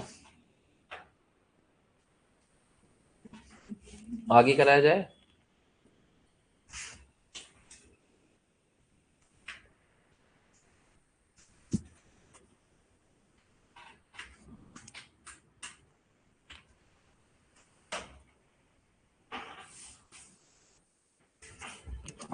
चलो अच्छा, और करते हैं हम लोग। तो जो फॉर्मूला जनरेट हो रहा था, अब यहां समझ सकते हो कि 10,000 का ब्याज कंपनी को देना पड़ रहा है, लेकिन उसमें से 35% की टैक्स की बचत हो जाएगी। समझ रहे हो? मतलब जितना ब्याज जाता है उसका 35% क्या हो जाएगा, टैक्स की सेविंग हो जाती है। जैसे इस एग्जांपल से अगर कनेक्ट करो कि जितना यहां इंटरेस्ट जा रहा था उसको 60 से मल्टीप्लाई करोगे तो सेविंग आएगा, और डायरेक्टली अगर तुम 40 कर लोगे तो नेट कॉस्ट आ जाती है आपकी। इसलिए 1 - t कर रहे हैं, तो इसका मतलब क्या है कि डायरेक्टली पता चल रहा है कितने रुपए की कॉस्ट पड़ रही है। खाली 35% से मल्टीप्लाई करते हैं, सेविंग बताता है यहाँ। तो 10,000 रुपए हम पे जरूर कर रहे हैं डिवेंचर होल्डर्स को, लेकिन उसकी वजह से 3500 रुपए का इंटरेस्ट अपना बच जाएगा। तो हमारी नेट कॉस्ट आ गई 6500 रुपए की, वही ऊपर दिख रहा है तुमको। और नीचे ये बताने की कोशिश कर रहा है कि कितना पैसा आपके पास हाथ में आया था इशू करते समय। तो 6500 देने पड़ रहे हैं, और आ रहे हैं कभी 1 लाख, कभी 90, कभी 110, परसेंटेज फॉर्म में आंसर आ गया। तो ये जो कॉस्ट ऑफ कैपिटल आती है आफ्टर टैक्स वाली आती है, मतलब टैक्स की बचत लेने के बाद क्या कॉस्ट पड़ रही है वो बताता है। और ये जो कॉस्ट होती है, या टैक्स की बचत को अगर ना लें हम लोग तो क्या कॉस्ट देनी पड़ रही वो पता चलती। ठीक है, तो ये बिफोर टैक्स और आफ्टर टैक्स का मीनिंग बता रहे थे आपको। आफ्टर टैक्स का मतलब है कि टैक्स का एडवांटेज लेने के बाद क्या हमारी परसेंटेज में आ रही कॉस्ट, और बिफोर टैक्स का मतलब क्या है कि अगर टैक्स का एडवांटेज ना कंसीडर करें तो कितने परसेंट हमको पे ऑफ करना पड़ रहा है इनको। ठीक है, ये इनका मीनिंग है जो एग्जाम में नहीं पूछा जाएगा। एग्जाम में क्या पूछा जाएगा, सीधा सवाल लगाओ, आंसर दिखाओ। फिर भी हमने मीनिंग एक्सप्लेन कर दिया जिससे तुम्हें दिक्कत ना आए। अब एक चीज होती है, एक चीज होती है नेट प्रोसीड, और एक चीज क्या होती है, मार्केट प्राइस। ठीक है, एक चीज क्या होती है, मार्केट प्राइस। वैसे तो नॉर्मली मार्केट प्राइस में ही कोई चीज बिकती है।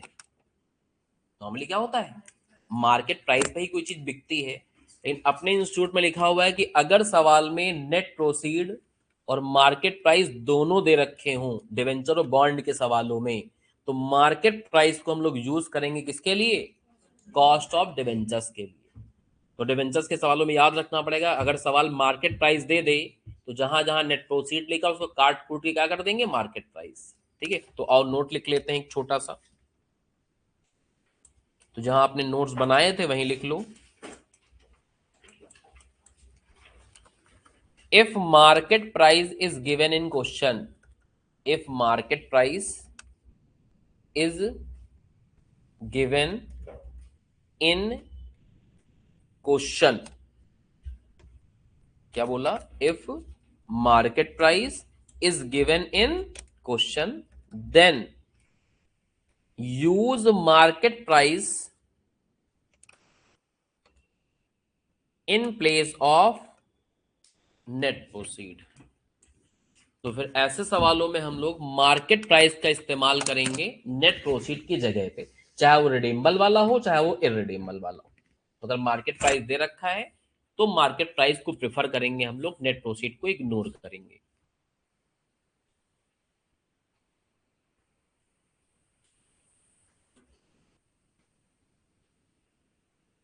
ठीक है, अब दोनों में फर्क क्यों होता है ये समझो।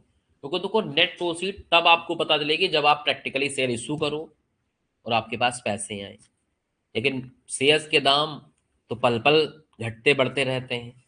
तो ज्यादा अच्छा तरीका है कि हम जो मार्केट में प्राइस चल रहा होगा उसकी एवरेज के हिसाब से निकालें। ठीक है, जैसे कि मान लो कि कोई कंपनी है सिल्वर बनाती है, तो उसका अगर केडी आज कैलकुलेट करेगी तो नेट प्रोसीजर पे आज का मार्केट प्राइस लेगी, कैलकुलेट करेगी कल का मार्केट प्राइस लेगी, परसों कैलकुलेट करेगी परसों, 31 मार्च करेगी 31 मार्च का लेगी।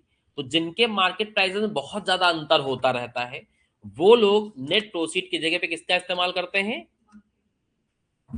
तो वही इंस्टीट्यूट ने लिख दिया कि अगर सवाल में ये दोनों ही गिवन है तो फिर नेट प्रोसीड को इग्नोर मारना है आपको और इसका इस्तेमाल करना है। तो आपका फॉर्मूला जहां एनपीएनपी लिखते हो वहां एमपीएमपी लिखने लगेंगे, बाकी एज इट इज रहेगा। समझ मारी बातें? चलो निकालो इसका आंसर निकालो फटाफट।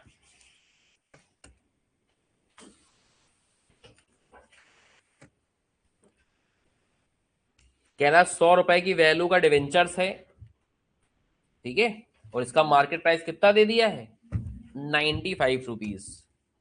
अब इसमें नहीं कह रहा बिफोर टैक्स आफ्टर टैक्स सब निकालो, तो चुपचाप केवल आफ्टर टैक्स वाला निकालना है। Interest 1 minus T divide by क्या लिख देंगे यहाँ पे, एमपी इंटू 100। इंटरेस्ट निकालोगे हमेशा फेस वैल्यू पे निकलेगा, यानी 100 रुपए पे 12%, यानी कितना हुआ, 12 रुपए। 1 माइनस टी टैक्स रेट है आपके 35% के, 0.35, और मार्केट प्राइस आपको दे रखा है कितना, 95 रुपीज। इंटू 100 कर दोगे, एक लाइन में आंसर आ जाएगा, छोटा सा नन्हा मुन्ना 8.2105 यानी 21%। खत्म हो गया सवाल, नोट कर डालो, छोटा सा नन्हा मुन्ना।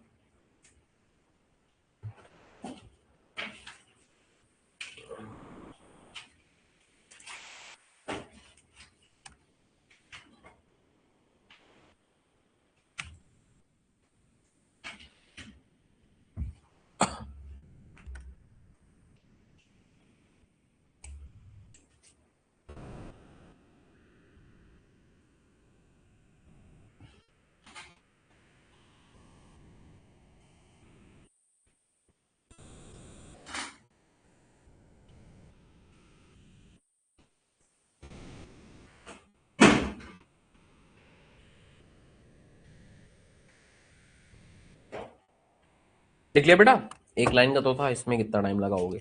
अगला देखो बेटा, थर्ड वाला कह रहा है X Y Z limited keep a perpetual debt amount of debt in books. इनमें कूपन रेट कितना है आपका, इंटरेस्ट को ही कूपन रेट कहते हैं, ठीक है, इंटरेस्ट को ही क्या कहते हैं, इंटरेस्ट रेट बोले कूपन रेट बोले एक ही बात है। तो 15% ब्याज देना होता है।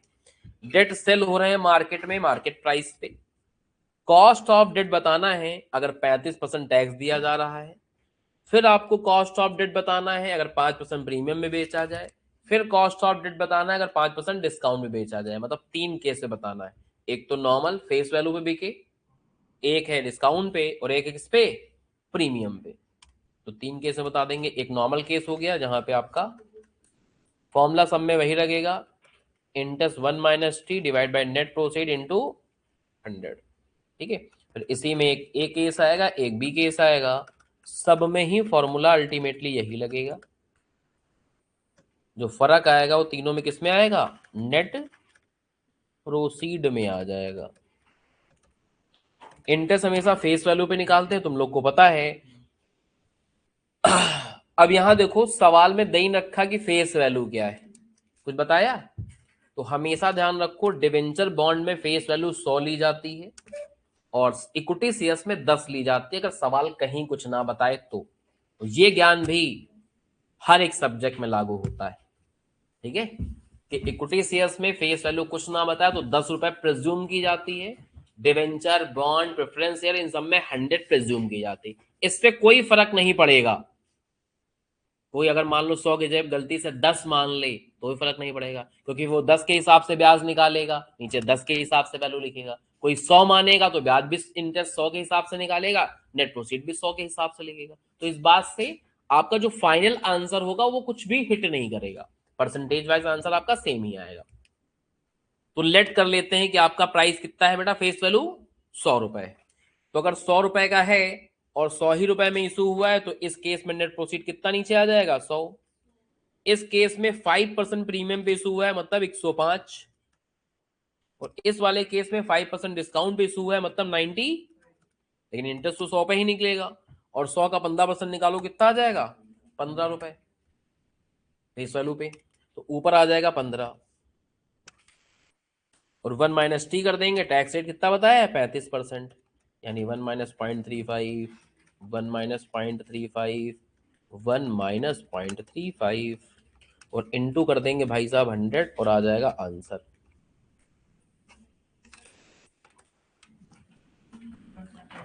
9.75%, 9.28, 9.285,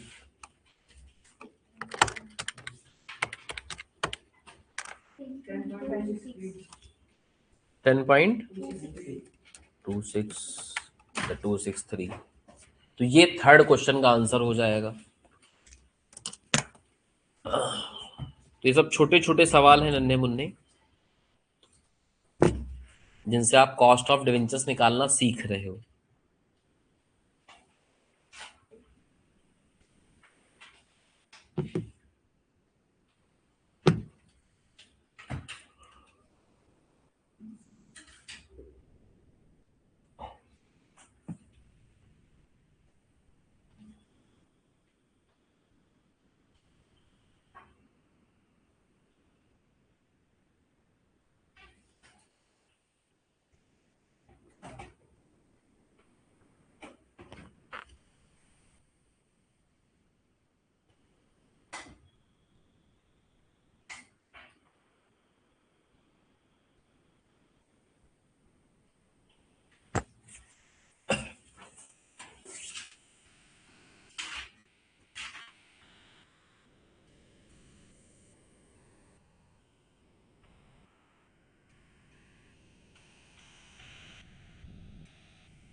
हाँ बेटा, नोट हो गया।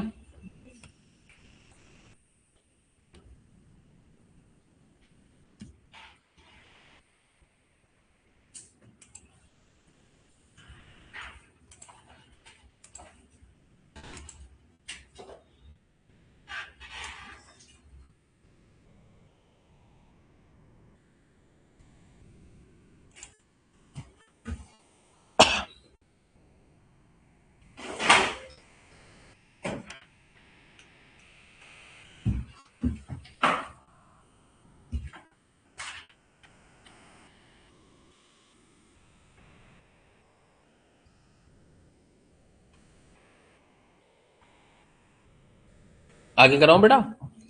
चलो ठीक है। अगला सवाल देखो, क्वेश्चन नंबर 4।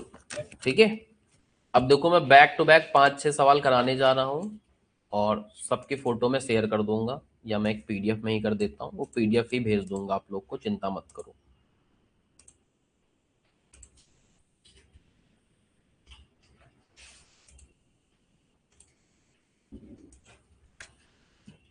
तो आओ पढ़ लो भाई अगला सवाल, क्वेश्चन नंबर 4। ठीक है, अब नोट करने के चक्कर में ना पढ़ो, समझने के चक्कर में पढ़ो। ठीक है, बाकी पीडीएफ बना के आपको भेज देंगे, जितने सवाल आगे कराने जा रहे हैं हम लोग बैक टू बैक। चौथे वाले में देखो तो 5,000 शेयर्स मतलब 5,000 डिवेंचर इशू करते हैं, 100 रुपए वाले हैं, 12% ब्याज लगेगा, तो इंटरेस्ट कितना हो गया? 1 पे 12 रुपए का। प्रीमियम पे इशू हो रहे हैं 10% प्रीमियम पे, मतलब 110 पे इशू हो रहे हैं, है ना। और 1/4/18 को इशू हो रहे हैं, और रिडीम कब कराए जाएंगे ये, मतलब इनका टाइम पीरियड कितना हो गया? 5 साल हो गया, मतलब ये रिडीमेबल वाले हो गए। रिडीमेबल वाले होंगे तो दूसरा फॉर्मूला लगेगा। ठीक है, इनकी कॉस्ट ऑफ डिवेंचर्स निकालना है। टैक्स रेट कितना है? 35%।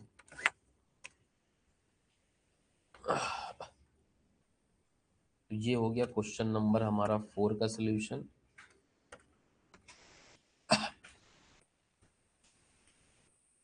तो जो रिडीमेबल वाले हैं उसका लंबा चौड़ा फॉर्मूला लिखवाया है, इंटस 1 - t plus RB minus NP divide by N whole divided by RB plus NP divide by 2 और इंटू हाउ। ठीक है, ये फॉर्मूला है। कैसे फॉर्मूला बना अभी एक्सप्लेन कर रहे हैं, चिंता मत करो। तो भैया 100 रुपए का 12% निकालोगे तो ब्याज हो जाएगा 12 रुपए, टैक्स है 35% का, तो 0.35 हो जाएगा। रिडीम कितने में कराना है वो नहीं बता रहा है। जब भी रिडीम के बारे में ये ना बताए कि रिडीमेबल वैल्यू कितनी है, तो फेस वैल्यू पे रिडीम होता है। ठीक है, अगर रिडीम्पशन वैल्यू नहीं दे रखी है तो क्या मानेंगे, जो फेस वैल्यू है वही उसकी रिडम्पशन वैल्यू है। और 80% क्वेश्चन में अपने आप ही ऐसा ही होगा, क्योंकि रिडम्पशन वैल्यू बहुत कम सवालों में देता है आपको। ठीक है, बहुत ही कम सवालों में आपको रिडम्पशन वैल्यू देगा, तो उसके हिसाब से आपको काम करना रहेगा। अगर नहीं दे रखा है तो वही हम उसको रिडम्पशन वैल्यू मान के चलेंगे। ठीक है, तो रिडम्पशन वैल्यू होगी बेटा कितनी, 100 ही रुपए। नेट प्रोसीड कितनी है, टाइम पीरियड कितना है 5 साल, divide by 100 plus 110 divide by 2 into 100। Step by step solve करोगे गलत नहीं होगा, ज्यादा कलाकारी करोगे तो गलत हो जाएगा। पहले इसको सॉल्व करेंगे, 12 माइनस 0.3, 12 माइनस, तो ये सॉल्व करेंगे पहला ब्रैकेट तो 7.8 आ रहा है, दूसरा ब्रैकेट अगर सॉल्व करोगे तो माइनस का 2 आ रहा है, और इसको सॉल्व करोगे तो ये 105 आ रहा है। अब इसको सॉल्व कर लें, ऊपर हो गया 5.8, नीचे हो गया 105 इंटू 100, 5.52 या 53% के आसपास आ रहा है। ठीक है, अब देखो इस फॉर्मूले को कैसे कोरिलेट करना है ये समझो। इधर इधर देखो बेटा बोर्ड पे फॉर्मूला लिखा है इंटरेस्ट 1 माइनस टी, ये तो समझा चुके हैं पहले भी, plus RV minus NP divide by N. ये क्या कहना चाह रहा है ये समझो। कह रहा है देखो बेटा, आज इशू करते समय शेयर होल्डर से तुम 110 रुपए ले रहे हो। इशू करते समय कितने पैसे ले रहे हैं 110 रुपए, और रिडीम करते समय कितने पैसे पे करेंगे हम लोग। यहां पे उल्टा लिख दिया है मैंने, बस ये थोड़ा सा गलत कर दिया है, फॉर्मूले में ही गलत लिख दिया है मैंने। तो आओ पहले फॉर्मूला सही करा देते हैं, थोड़ा थोड़ा जल्दी में फॉर्मूला गलत कर दिया हम लोगों ने, कुछ है नहीं। ये एनपी इधर आएगा, आरवी इधर आएगा, नीचे हो चाहे पहले लिखो चाहे बाद में लिखो उससे फर्क नहीं पड़ता है। एनवी पहले है, आरवी बाद में है।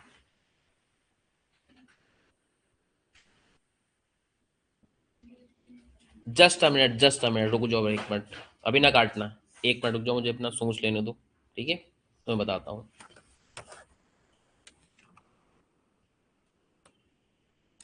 ठीक है, पढ़ा रहने दो भाई, एकदम सही है भाई, तुम कहें गलत कैसे लिख सकते हैं।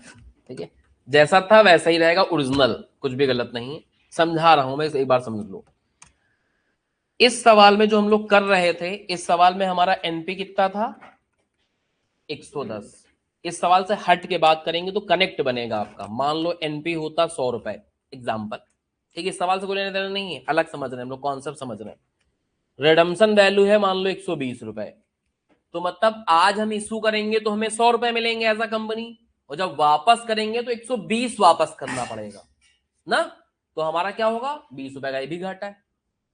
समझ लो, मतलब हर साल जो पे कर रहे हैं इंटरेस्ट वो तो कंपनी दे ही रही है तुमको, लेकिन लेते समय कितने पैसे लिए थे 100 रुपए, और वापस देते समय तो कंपनी का 20 रुपए का लॉस नहीं हो रहा है। लेकिन ये 20 रुपए का लॉस हर साल नहीं हो रहा है, इसका टाइम पीरियड मान लो 5 साल है, तो 20 रुपए में कंपनी का नुकसान होगा लेकिन 5 सालों में, तो एक साल का नुकसान कितना हुआ 4 रुपए। ये भी आपकी पर ईयर की कॉस्ट बनता फिरेगा। इसी तरीके से फॉर्मूला बना है। अब यहां सोचो, यहां उल्टा है, अभी आ रहे हैं 110 रुपए और रिडीम्शन में कितने देंगे हम 100 रुपए, तो 10 रुपए का फायदा है एज अ कंपनी 5 सालों में, तो 2 रुपए का हर साल का बेनिफिट हो रहा है। बेनिफिट हो रहा है तो कॉस्ट से माइनस हो गया अल्टीमेटली। यही अगर ये मान लो एनपी तुम्हारा कम होता, रिडम्पशन वैल्यू ज्यादा होती, तो कंपनी का क्या होता एक्स्ट्रा कॉस्ट लगती, इसलिए प्लस हो रहा था। ज्यादातर सवालों में ऐसा ही होगा, रिडम्पशन वैल्यू ज्यादा रहेगी और नेट प्रोसीड कम रहता है। क्योंकि देखो बेटा प्रॉब्लम ये है, रिडम्पशन के बारे में जब इशू करते हैं तभी शेयर होल्डर्स को बताना पड़ता है। एग्जांपल समझना, मान लो अपना कॉमर्स ग्रुप का शेयर इशू कर रहे हैं, ठीक है, हमने कहा बेटा ले लो 100 रुपए की चीज है 90 में 110 में जो भी है बेच दिया, ठीक है, और हमने कहा 5 साल बाद रिडीम होगा, और तुमको रिडम्पशन वैल्यू ना बताएं और 5 साल बाद कहें आप 2 रुपए में रिडीम कराएंगे, तो हम नहीं बन जाएगा। समझो, तो रिडीम किस पे कराना है वो इशू करते समय ही बताना होता है, और इशू करते समय ही बताना है। तो अगर प्रोसीड से कम रिडीम कराएंगे तो कोई रेडी नहीं होगा। हम कहेंगे बेटा हम इशू कर रहे हैं 110 में, रिडीम कराएंगे 100 में, तुम लोगे शेयर्स नहीं लोगे, कभी नहीं लोगे, कदापि नहीं लोगे। रिडम्पशन वैल्यू में से क्या बतानी पड़ेगी ज्यादा बतानी पड़ेगी। तो 100 में 99 प्रैक्टिकल केसेस में रिडम्पशन वैल्यू ही मोर बेटर रहती है, ज्यादा रहती है नेट प्रोसीड। ये सवाल थोड़ा अलग टाइप का बनाया गया है तो इसमें इन्होंने कम डाल दिया है, ठीक है, तो कंफ्लिक्ट आ गया था दिमाग में तो उसको हमने सही करा दिया, आपको बता दिया कि क्या इसका मैटर है। अभी हम फॉर्मूला एक्सप्लेन कर रहे हैं कि फॉर्मूला ऐसे बन कैसे रहा है, समझ लो। और नीचे सुनो, अभी तक हम लोग भैया नेट प्रोसीड खाली नीचे लिख लेते थे, लेकिन इन सब सवालों में हम नेट प्रोसीड ना लिख के क्या लिख रहे हैं, दोनों का एवरेज, मतलब 5 साल के गैप में शुरुआत में क्या प्राइस था, किस प्राइस पे इशू किया, और 5 साल बाद किस में रिडीम कराएंगे, तो इसका एवरेज प्राइस ले लिया गया है नेट प्रोसीड और रिडम्पशन वैल्यू का। तो फॉर्मूला ये कैसे बनाया वो बताने की कोशिश कर रहे हैं, जिससे कभी कभी कंफ्यूजन आ जाए तो आप अपनी कंफ्यूजन को दूर कर सकते हो। आपको याद ना एग्जाम में कि यहाँ प्लस करना है कि माइनस करना, तो आप समझ सकते हो कि भैया यहाँ प्लस करना है, यहाँ माइनस करना है। कॉन्सेप्ट का ये कतई मतलब नहीं होता कि फॉर्मूले अपने आप याद हो जाएंगे। कॉन्सेप्ट का मतलब ये होता है कि फॉर्मूले रिटेन करने में हेल्प करेंगे, समझ लो। या फॉर्मूले में कोई चीज स्केप हो रही होगी कि यार डिवाइड होगा या मल्टीप्लाई होगा या प्लस होगा या माइनस होगा, तो कॉन्सेप्ट से आपको वो चीज रिमाइंडर दे देकर, नहीं भाई ये प्लस होता है, ये चीज माइनस होती है। अब आदमी सोचे कि कॉन्सेप्ट सीख लें और कह दें कि भाई फॉर्मूला नहीं याद करेंगे, सीधा कॉन्सेप्ट सवाल लगा लेंगे, समझ लो, तो नहीं हो पाएगा बेटा ये। समझ लो, फॉर्मूले तो आपको रटने ही पड़ेंगे अल्टीमेटली। और फॉर्मूले जब बार बार लिखोगे इस तरीके से तो अपने आप याद हो जाएंगे। तो फॉर्मूलों की टेंशन नहीं लेनी है। ये बहुत फॉर्मूले हो रहे हैं, बहुत फॉर्मूले हो रहे हैं। अभी तक की क्लास में 2 ही फॉर्मूले तो सीखे आपने, ऐसे भी 2 आएंगे प्रेफरेंस में, लेकिन इनके अगर सेट हो गए तो प्रेफरेंस में हल्का समझना पड़ेगा क्या चेंज होता है, बस इतना सा समझना, उसके फॉर्मूले भी आ जाएंगे। समझ लो, छोटा सा। तो ये समझ पा रहे होगे बेटा। चलो अगले सवाल पे चलते हैं। हाँ, क्यों करते हैं, बस इसका कोई रीजन नहीं है, इंस्टीट्यूट ने कहा एवरेज करने के लिए तो एवरेज कर ले रहे हैं, समझ लो। समझ लो बेटा, एवरेज जैसे कि आप फर्स्ट ग्रुप में आप पढ़ते हो इन्वेंट्री टर्नओवर रेशियो, तो वहां हम लोग लिखते हैं raw material consume divide by average stock. अब आदमी का एवरेज का है कर रहे हो, ओपनिंग का है नहीं कर रहे हो, क्लोजिंग, क्योंकि दो दो है ना, ओपनिंग भी है क्लोजिंग भी है। तो कहता किससे करें, ओपनिंग करें तो सही नहीं हो रहा, क्लोजिंग करें तो सही नहीं हो रहा, उससे अच्छा क्या कर ले, एवरेज कर लेते हैं। समझ रहे हो। अब उन पहले वाले में देखो तो केवल एक ही चीज होती थी, एनपी, तो वहां एवरेज का मुद्दा नहीं था। यहाँ एनपी भी होती जो शुरुआती दाम होते हैं, और रिडम्पशन वैल्यू होती जो 5 साल 10 साल के बाद दाम होते हैं, दो दो दे रखे होते। तो उन्होंने क्या कहा, चलो भाई एवरेज कर लेते हैं, थोड़ा ज्यादा सही रहेगा। हाँ हाँ,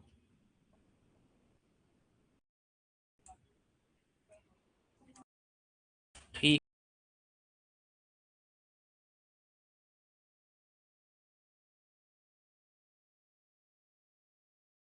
ठीक। हाँ बेटा, समझ गए। चलो आगे सवाल करते हैं, और तो और मजा आएगा। क्वेश्चन नंबर 5 देखो, 5, ठीक है। तो 100 रुपए वाला डिवेंचर है, रेट ऑफ इंटरेस्ट कितना है बेटा, 12%। 1/4/18 को इशू हो रहा है, मेच्योर 1/4/23 को होगा, मतलब वही 5 साल का है। मार्केट प्राइस दे रखा है कितना, 80 रुपए। तो जब भी मार्केट प्राइस दे रखा होगा, जहां जहां एनपी है वहां कहां क्या यूज करेंगे हम लोग, मार्केट प्राइस का इस्तेमाल करेंगे, और कॉस्ट ऑफ डिवेंचर यहां निकालना है। तो ये है क्वेश्चन नंबर 5। इंटरेस्ट अगर कैलकुलेट करें तो 100 का 12% यानी कि 12 रुपए हुआ। टैक्स रेट 35% यानी 0.35, ठीक है। रिडम्पशन वैल्यू फिर से कुछ नहीं बता रहा है, तो कितनी ली जाएगी, 100 रुपए। और मार्केट प्राइस कितना है, 80 रुपए। तो 100 माइनस 80 डिवाइड बाई 5 साल, और whole divided by 100 plus NT का एवरेज। इसको सॉल्व कर लोगे, आ जाएगा आपका आंसर 12 माइनस 35%, ये हो गया 7.8, ये हो गया 20 माइनस 4, तब 4 डिवाइड बाई 90 इंटू 100, 13.11, 13.11% आंसर आ जाएगा इसका।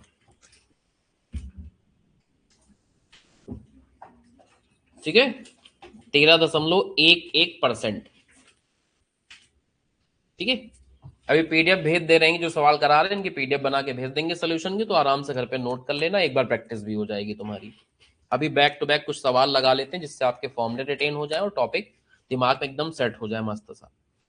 अगला देखो भैया, question number 6।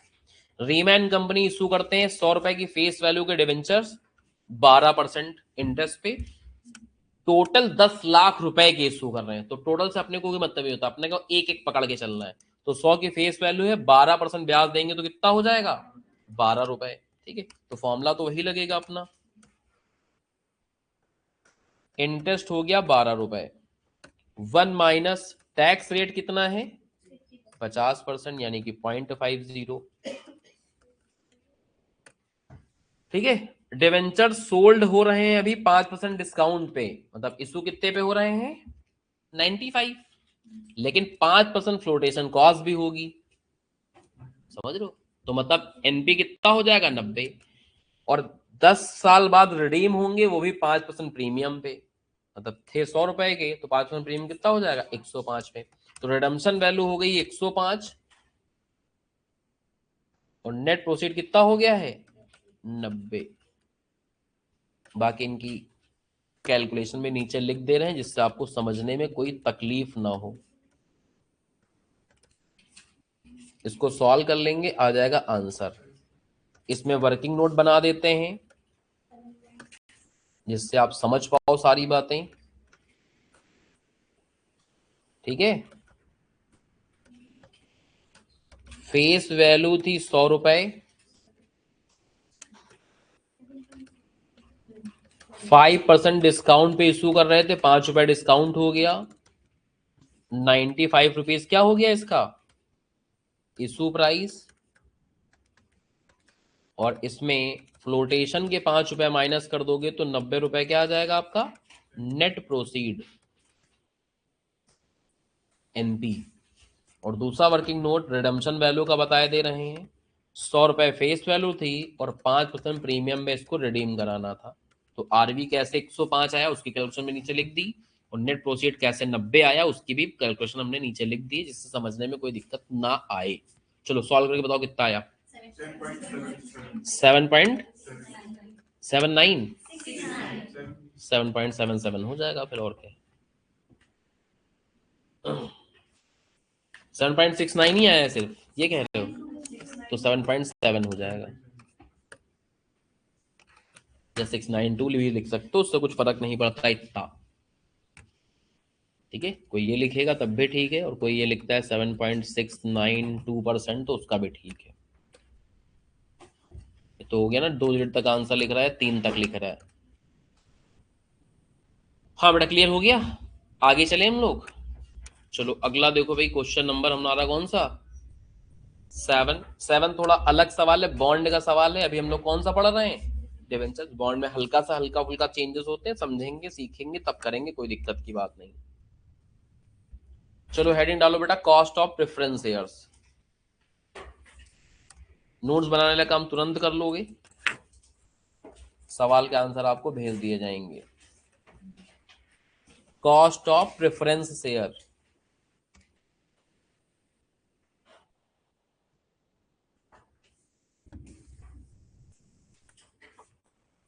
Cost of preference shares, इसके अंदर आएंगे इररिडीमेबल और रिडीमेबल। अगल बगल भी लिख सकते हैं, क्या दिक्कत है भाई। इररिडीमेबल और दूसरे कौन से हो जाएंगे रिडीमेबल। एक सेकंड के लिए नजरें इधर रखो, अपने आप फॉर्मूला बना लोगे तुम लोग, थोड़ा सा दिमाग लगाएं तो। इधर देखो, इधर बोर्ड पे, नजरें बोर्ड पे रहें अभी। अच्छा इसको किससे डिनोट करेंगे हम लोग केपी से, अभी सब लिख लेना, कहीं भाग नहीं रहा, टाइम दे देंगे लिखने का, नोट कर लेना। ठीक है, इसको किससे डिनोट करेंगे हम लोग केपी से। केडी का जो फॉर्मूला था वो क्या था इंटरेस्ट, ये था किसका फॉर्मूला, और इधर क्या था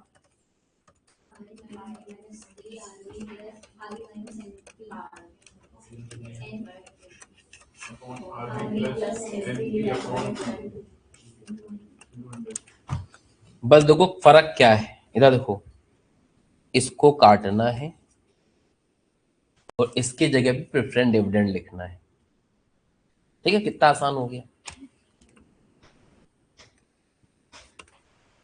दिमाग में कैसे याद किया जाएगा वो बताने की कोशिश कर रहे थे। तो पीडी का मतलब क्या होता है प्रेफरेंस, और कभी कभी एक आध सवाल में आएगा तो असली में फॉर्मूला ये होता है। बाकी ये जो 1+dt हमने लिखा है ये फॉर्मूला एक आध सवाल में कहीं अप्लाई होगा, ये चीज बहुत कम सवालों में दिखाई पड़ेगी, लेकिन एक सवाल में दिखती है तो लिखना पड़ेगा पूरा ही भैया। ठीक है, इसमें बाकी चीजों का मीनिंग तो वही पुराना वाला रहेगा। एनपी का मतलब नेट प्रोसीड, आरपी का मतलब रिडम्पशन वैल्यू, टू का मतलब टू, एन का मतलब नंबर ऑफ ईयर, पीडी का मतलब लिख लेते हैं क्या, प्रेफरेंस डिविडेंड। तो इसीलिए बताया था कि अगर उसका समझ जाओगे फॉर्मूला या दिमाग में रट जाएगा तो इसका फॉर्मूला बनाना बस 2 मिनट का खेल है। ठीक है, पीडी का मतलब क्या हो गया, प्रेफरेंस डिविडेंड, और जो डीटी है ये होता है डिविडेंड डिस्ट्रीब्यूशन टैक्स। ये क्या होता है, डिविडेंड डिस्ट्रीब्यूशन टैक्स। ये इसलिए अब सवाल में नहीं आता क्योंकि ये दुनिया से ही गायब हो गया है। अब डिविडेंड डिस्ट्रीब्यूट करने पे कोई टैक्स ही नहीं पड़ता प्रैक्टिकल लाइफ में। ठीक है, तो एक आध कोई पुराना धुराना सवाल किताब में पड़ा हुआ है तो गलती से आ सकता है सामने, अदरवाइज ये जब दुनिया ही से खत्म हो गया तो 1+dt भी खत्म हो गया। ज्यादा सवालों में dt नहीं दिखाई पड़ेगा, ये सवाल में अगर आ गया तो अपना देख लेंगे हम लोग। ठीक है, अच्छा यहां 1 - t क्यों नहीं कर रहे हैं, क्योंकि प्रेफरेंस डिविडेंड पे कोई टैक्स की सेविंग ही नहीं होती है, क्योंकि उसको आप टैक्स घटाने के पैट के बाद माइनस करते हो। जिन चीजों पे टैक्स की सेविंग होगी वहां 1 - t होता है, प्रेफरेंस डिविडेंड में कोई टैक्स की सेविंग, इसलिए वहां 1 - t नहीं करते, उल्टा डिविडेंड टैक्स देना पड़ता है, इसलिए 1+dt हो रहा है। उधर टैक्स बचता था, माइनस होता था, यहाँ टैक्स एक्स्ट्रा देना है तो उधर वाला टैक्स बच भी नहीं रहा, एक एक्स्ट्रा टैक्स लगा जा रहा है तो प्लस हो रहा है। तो फॉर्मूले में कैसे प्लस हो रहा है कैसे माइनस हो रहा है वो भी धीमे धीमे एक्सप्लेन करके चल रहे हैं, जिससे आपको समस्याएं ना आए आगे चल के, फॉर्मूले रिटेन रखने में हेल्प मिले थोड़ी सी।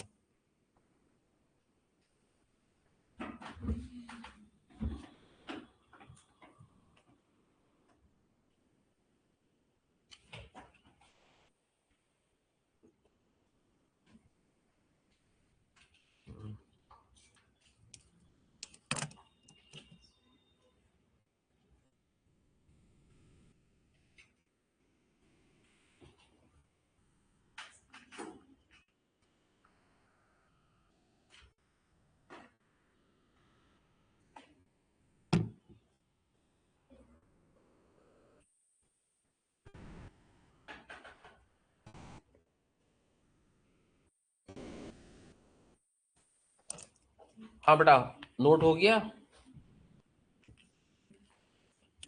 तो आज की क्लास में कॉस्ट ऑफ डिवेंचर्स सीख लिया है, कॉस्ट ऑफ प्रेफरेंस शेयर सीख लिया, इसके सवाल और लगा लेते हैं अभी हम लोग बैक टू बैक 5-6।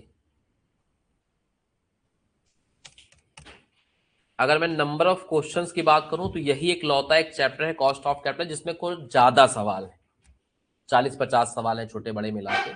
बाकी जो चैप्टर्स में 40-50 सवाल नहीं, 20, 22, 25, 15, 18 ऐसे।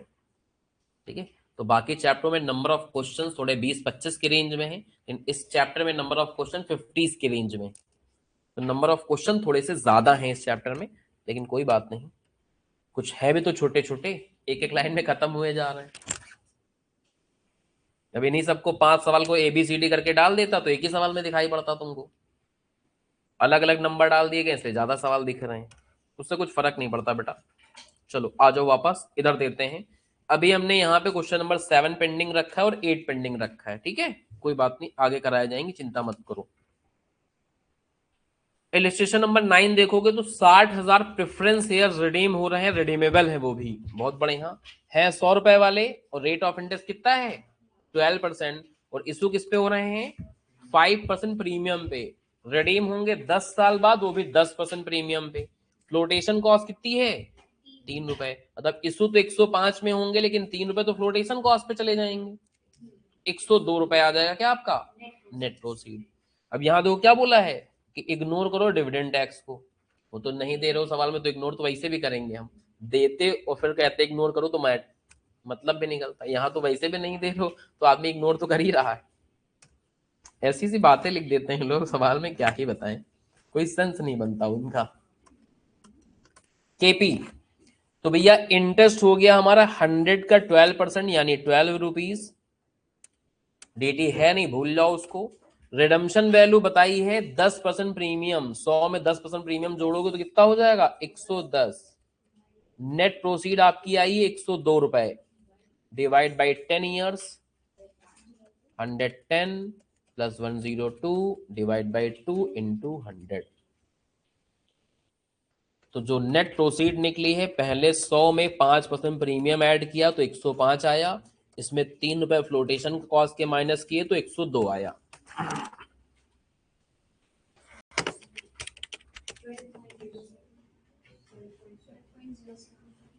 कितना?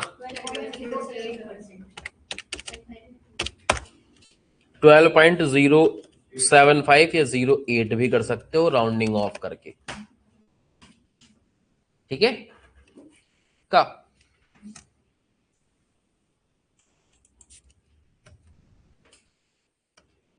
एक 112 प्लस 126 का एवरेज निकालो, कितना होगा?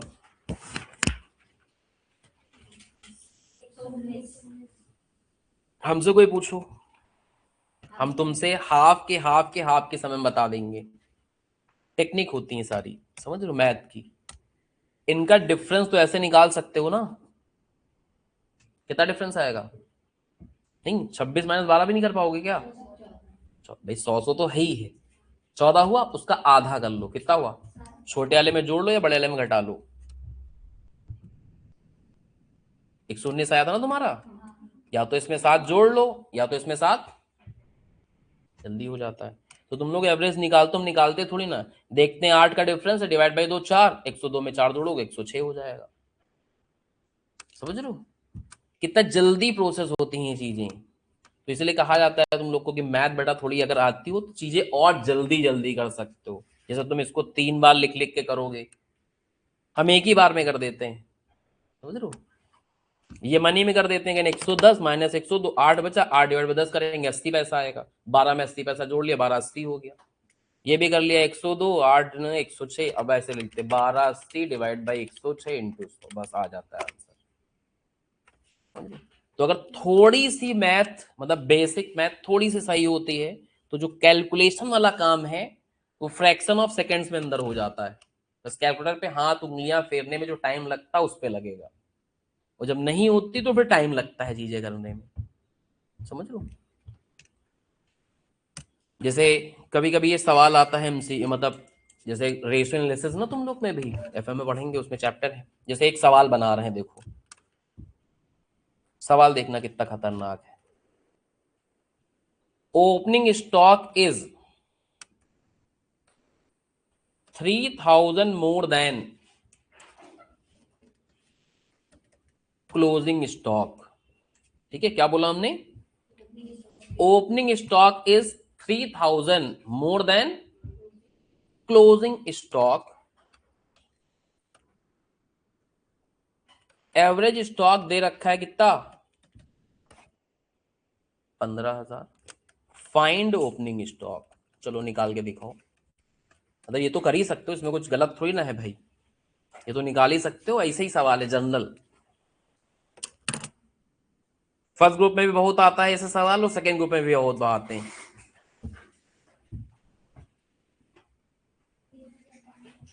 $13,500 बताया जा रहा है ओपनिंग स्टॉक, जो कि गलत है।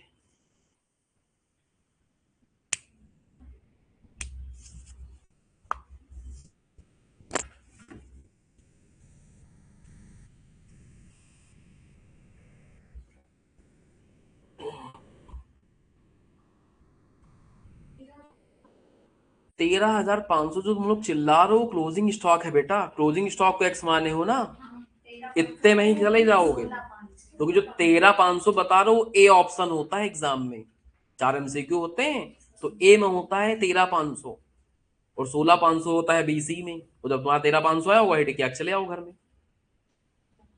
16,500 इज राइट आंसर, समझ लो। इसमें क्या किया आपने, पहले क्लोजिंग स्टॉक को तुमने एक्स माना, ठीक है। ओपनिंग स्टॉक 3,000 ज्यादा है तो कहोगे ओपनिंग स्टॉक इतना हो गया, क्लोजिंग स्टॉक इतना हो गया, दोनों का एवरेज 15,000 होता है। फिर सॉल्व करके एक्स की वैल्यू निकाली, वो 13,500, एक्स का तो क्लोजिंग स्टॉक आया है, जब इसमें 3,000 जोड़ोगे तो ओपनिंग स्टॉक आएगा। आंसर कितना आया है? 16,500। हमने इतना किया ही नहीं। अगर हमसे सवाल पूछते तो तुम जब सवाल बताते बताते तब तक हम आंसर बता देते तुमको। ठीक है, देखो जो एवरेज स्टॉक है इसको 2 बार लिख लिया। इस डिफरेंस का हाफ कर लो,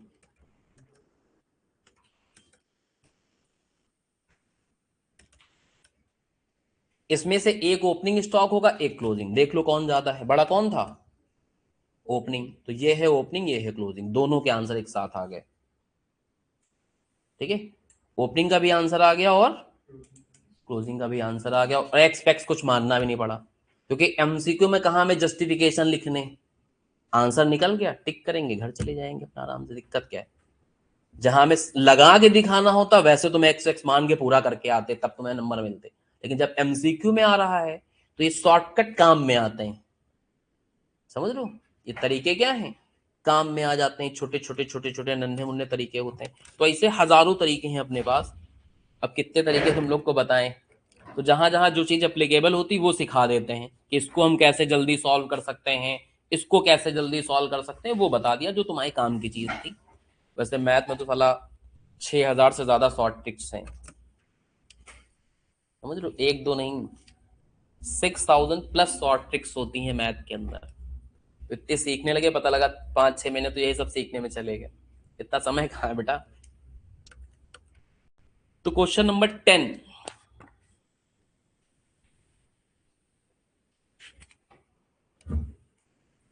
वाई कंपनी लिमिटेड इशू करते हैं 10,000 शेयर्स, 10,000 प्रेफरेंस शेयर्स, 12% वाले हैं, 100 रुपए वाले। तो 12 का 100 का 12% कितना हो गया? 12। तो इंटरेस्ट हो गया बेटा 12।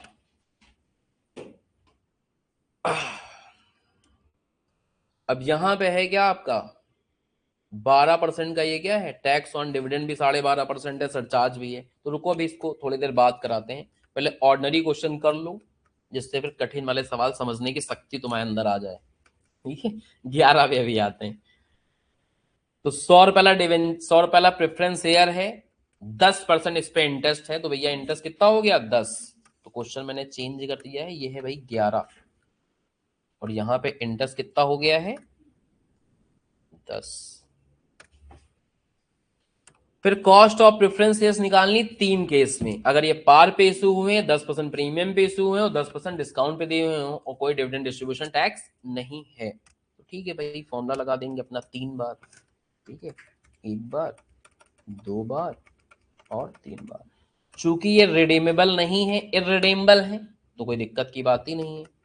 केपी केपी केपी, तीनों केस में इंटरेस्ट तो आपको 10 ही रुपए, मतलब प्रेफरेंस डिविडेंड तो 10 ही रुपए का देना पड़ेगा। इस केस में 100 पे इशू करोगे तो आपके पास 100 रुपए आएंगे। सेकंड वाले में 10% प्रीमियम पे इशू करोगे तो नेट प्रोसीड 110 की हो जाएगी, इसमें 10% डिस्काउंट पे इशू करोगे तो 90 हो जाएगी। छोटा वाला फॉर्मूला लग रहा है, क्योंकि ये सब क्या है आपके इररिडीमेबल प्रेफरेंस शेयर्स। तो पहला वाला आ गया 10%, 9.09, 11.11। क्वेश्चन कंप्लीट हो गया। ठीक है, समझ गए। इसके बाद जो आगे सवाल आ रहे हैं वो आ रहे हैं इक्विटी शेयर्स वाले। अब देख पा रहे होगे तो यहाँ पे सब क्या चलने लगा है, इक्विटी शेयर्स। ठीक है, डिवेंचर्स में कितने मेथड थे? मेथड दो नहीं है, मेथड एक ही है, डिवेंचर्स 2 टाइप के थे। समझ लो, मेथड एक ही है निकालने का, डिवेंचर्स 2 टाइप के थे, तो 2 फॉर्मूले लग रहे हैं। टाइप ऑफ डिवेंचर्स है, ना कि type of method. Preference share में भी मेथड एक ही है, टाइप 2 थे। इक्विटी में टाइप एक होता है लेकिन मेथड 5 होते हैं। समझ रहे हो, तो उसमें इक्विटी शेयर्स एक ही टाइप का होता है लेकिन 5 मेथड्स होते हैं कॉस्ट ऑफ इक्विटी शेयर्स निकालने के, तो जो हम लोग कल सीखेंगे। अब 5-10 मिनट में थोड़ी ना हो पाएगा 5 मेथड, तो एक एक करके समझाने पड़ेंगे और एक एक करके हम लोग कैलकुलेट करेंगे। एक और लिख लो तब तक के लिए, तीसरा, छोटा है वो तो समझ सकते हैं ना भाई, उसमें क्या है, कॉस्ट ऑफ इक्विटी नहीं हो पाएगा ना 5 मिनट में, लेकिन दूसरे हो सकते हैं। तीसरा आ जाएगा, लिखो भाई, cost of loan. Cost of loan जिसको KL बोलते हैं, cost of loan, that is called क्या, KL। KL का सबसे छोटा फॉर्मूला, सबसे नंबर, क्योंकि देखो लोन की कोई मार्केट में वैल्यू नहीं होती, 1 लाख का लोन 1 ही लाख का रहेगा। समझ रहे हो, तो उसमें एनपी पिनपी नहीं चलता, बहुत ही सिंपल सा फॉर्मूला है, rate of interest on loan क्या पे कर रहे हो और इसमें मल्टीप्लाई कर दो 1 माइनस टी से, बस हो गया खत्म।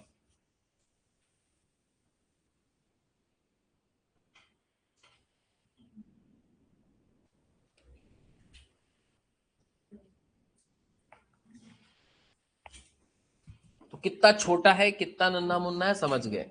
ठीक है, तो ये है कॉस्ट ऑफ लोन का सिंपल सा फॉर्मूला। कल हम लोग सीखेंगे कॉस्ट ऑफ इक्विटी, उसके 5 चीजें हैं, और कॉस्ट ऑफ रिटेन अर्निंग। ठीक है, तो कल की क्लास तक सब जो इनके स्पेसिफिक वाले हैं वो सब सीख चुके होंगे। कल टाइम बचा तो कल ही हम लोग WACC सीखेंगे, नहीं टाइम बचा तो अगली क्लास में सीखोगे। ठीक है, तो 3 से 4 क्लास लगती हैं पूरा कॉस्ट ऑफ कैपिटल को करने में।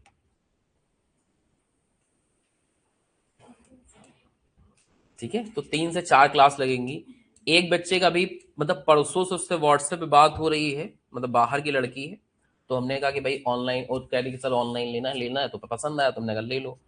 तो कह रही कि सर हमें 2 डाउट आ रहे हैं, एक तो इतनी सस्ती दे रहे हो आप क्लास, तो उसमें साला डाउट है कि कुछ घपला ना हो, समझ लो। तो हमने कहा इसमें तो वैसे कोई घपले वाली बात नहीं। कह रहा दूसरा, नंबर ऑफ क्लासेस ग्रुप 2 में आपकी केवल 170 दिख रहे हैं, केवल 170 बोल रही वो, समझ लो।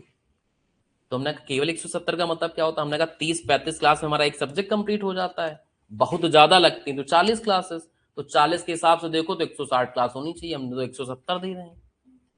कह रहे नहीं, हमने फर्स्ट ग्रुप में कहीं लिया था तो उसमें अकाउंट्स में थी 125 क्लासेस, टैक्स में थी 200 क्लासेस, तो आज तक खत्म ही नहीं हो पाया। हमने कहा इसलिए तो नहीं खत्म हो पाया कि पता लगा धीमे धीमे करके एक पन्ने का लेख ही लिखा दिन कॉस्ट ऑफ कैपिटल में, तो टाइम ही तो बर्बाद हो रहा है।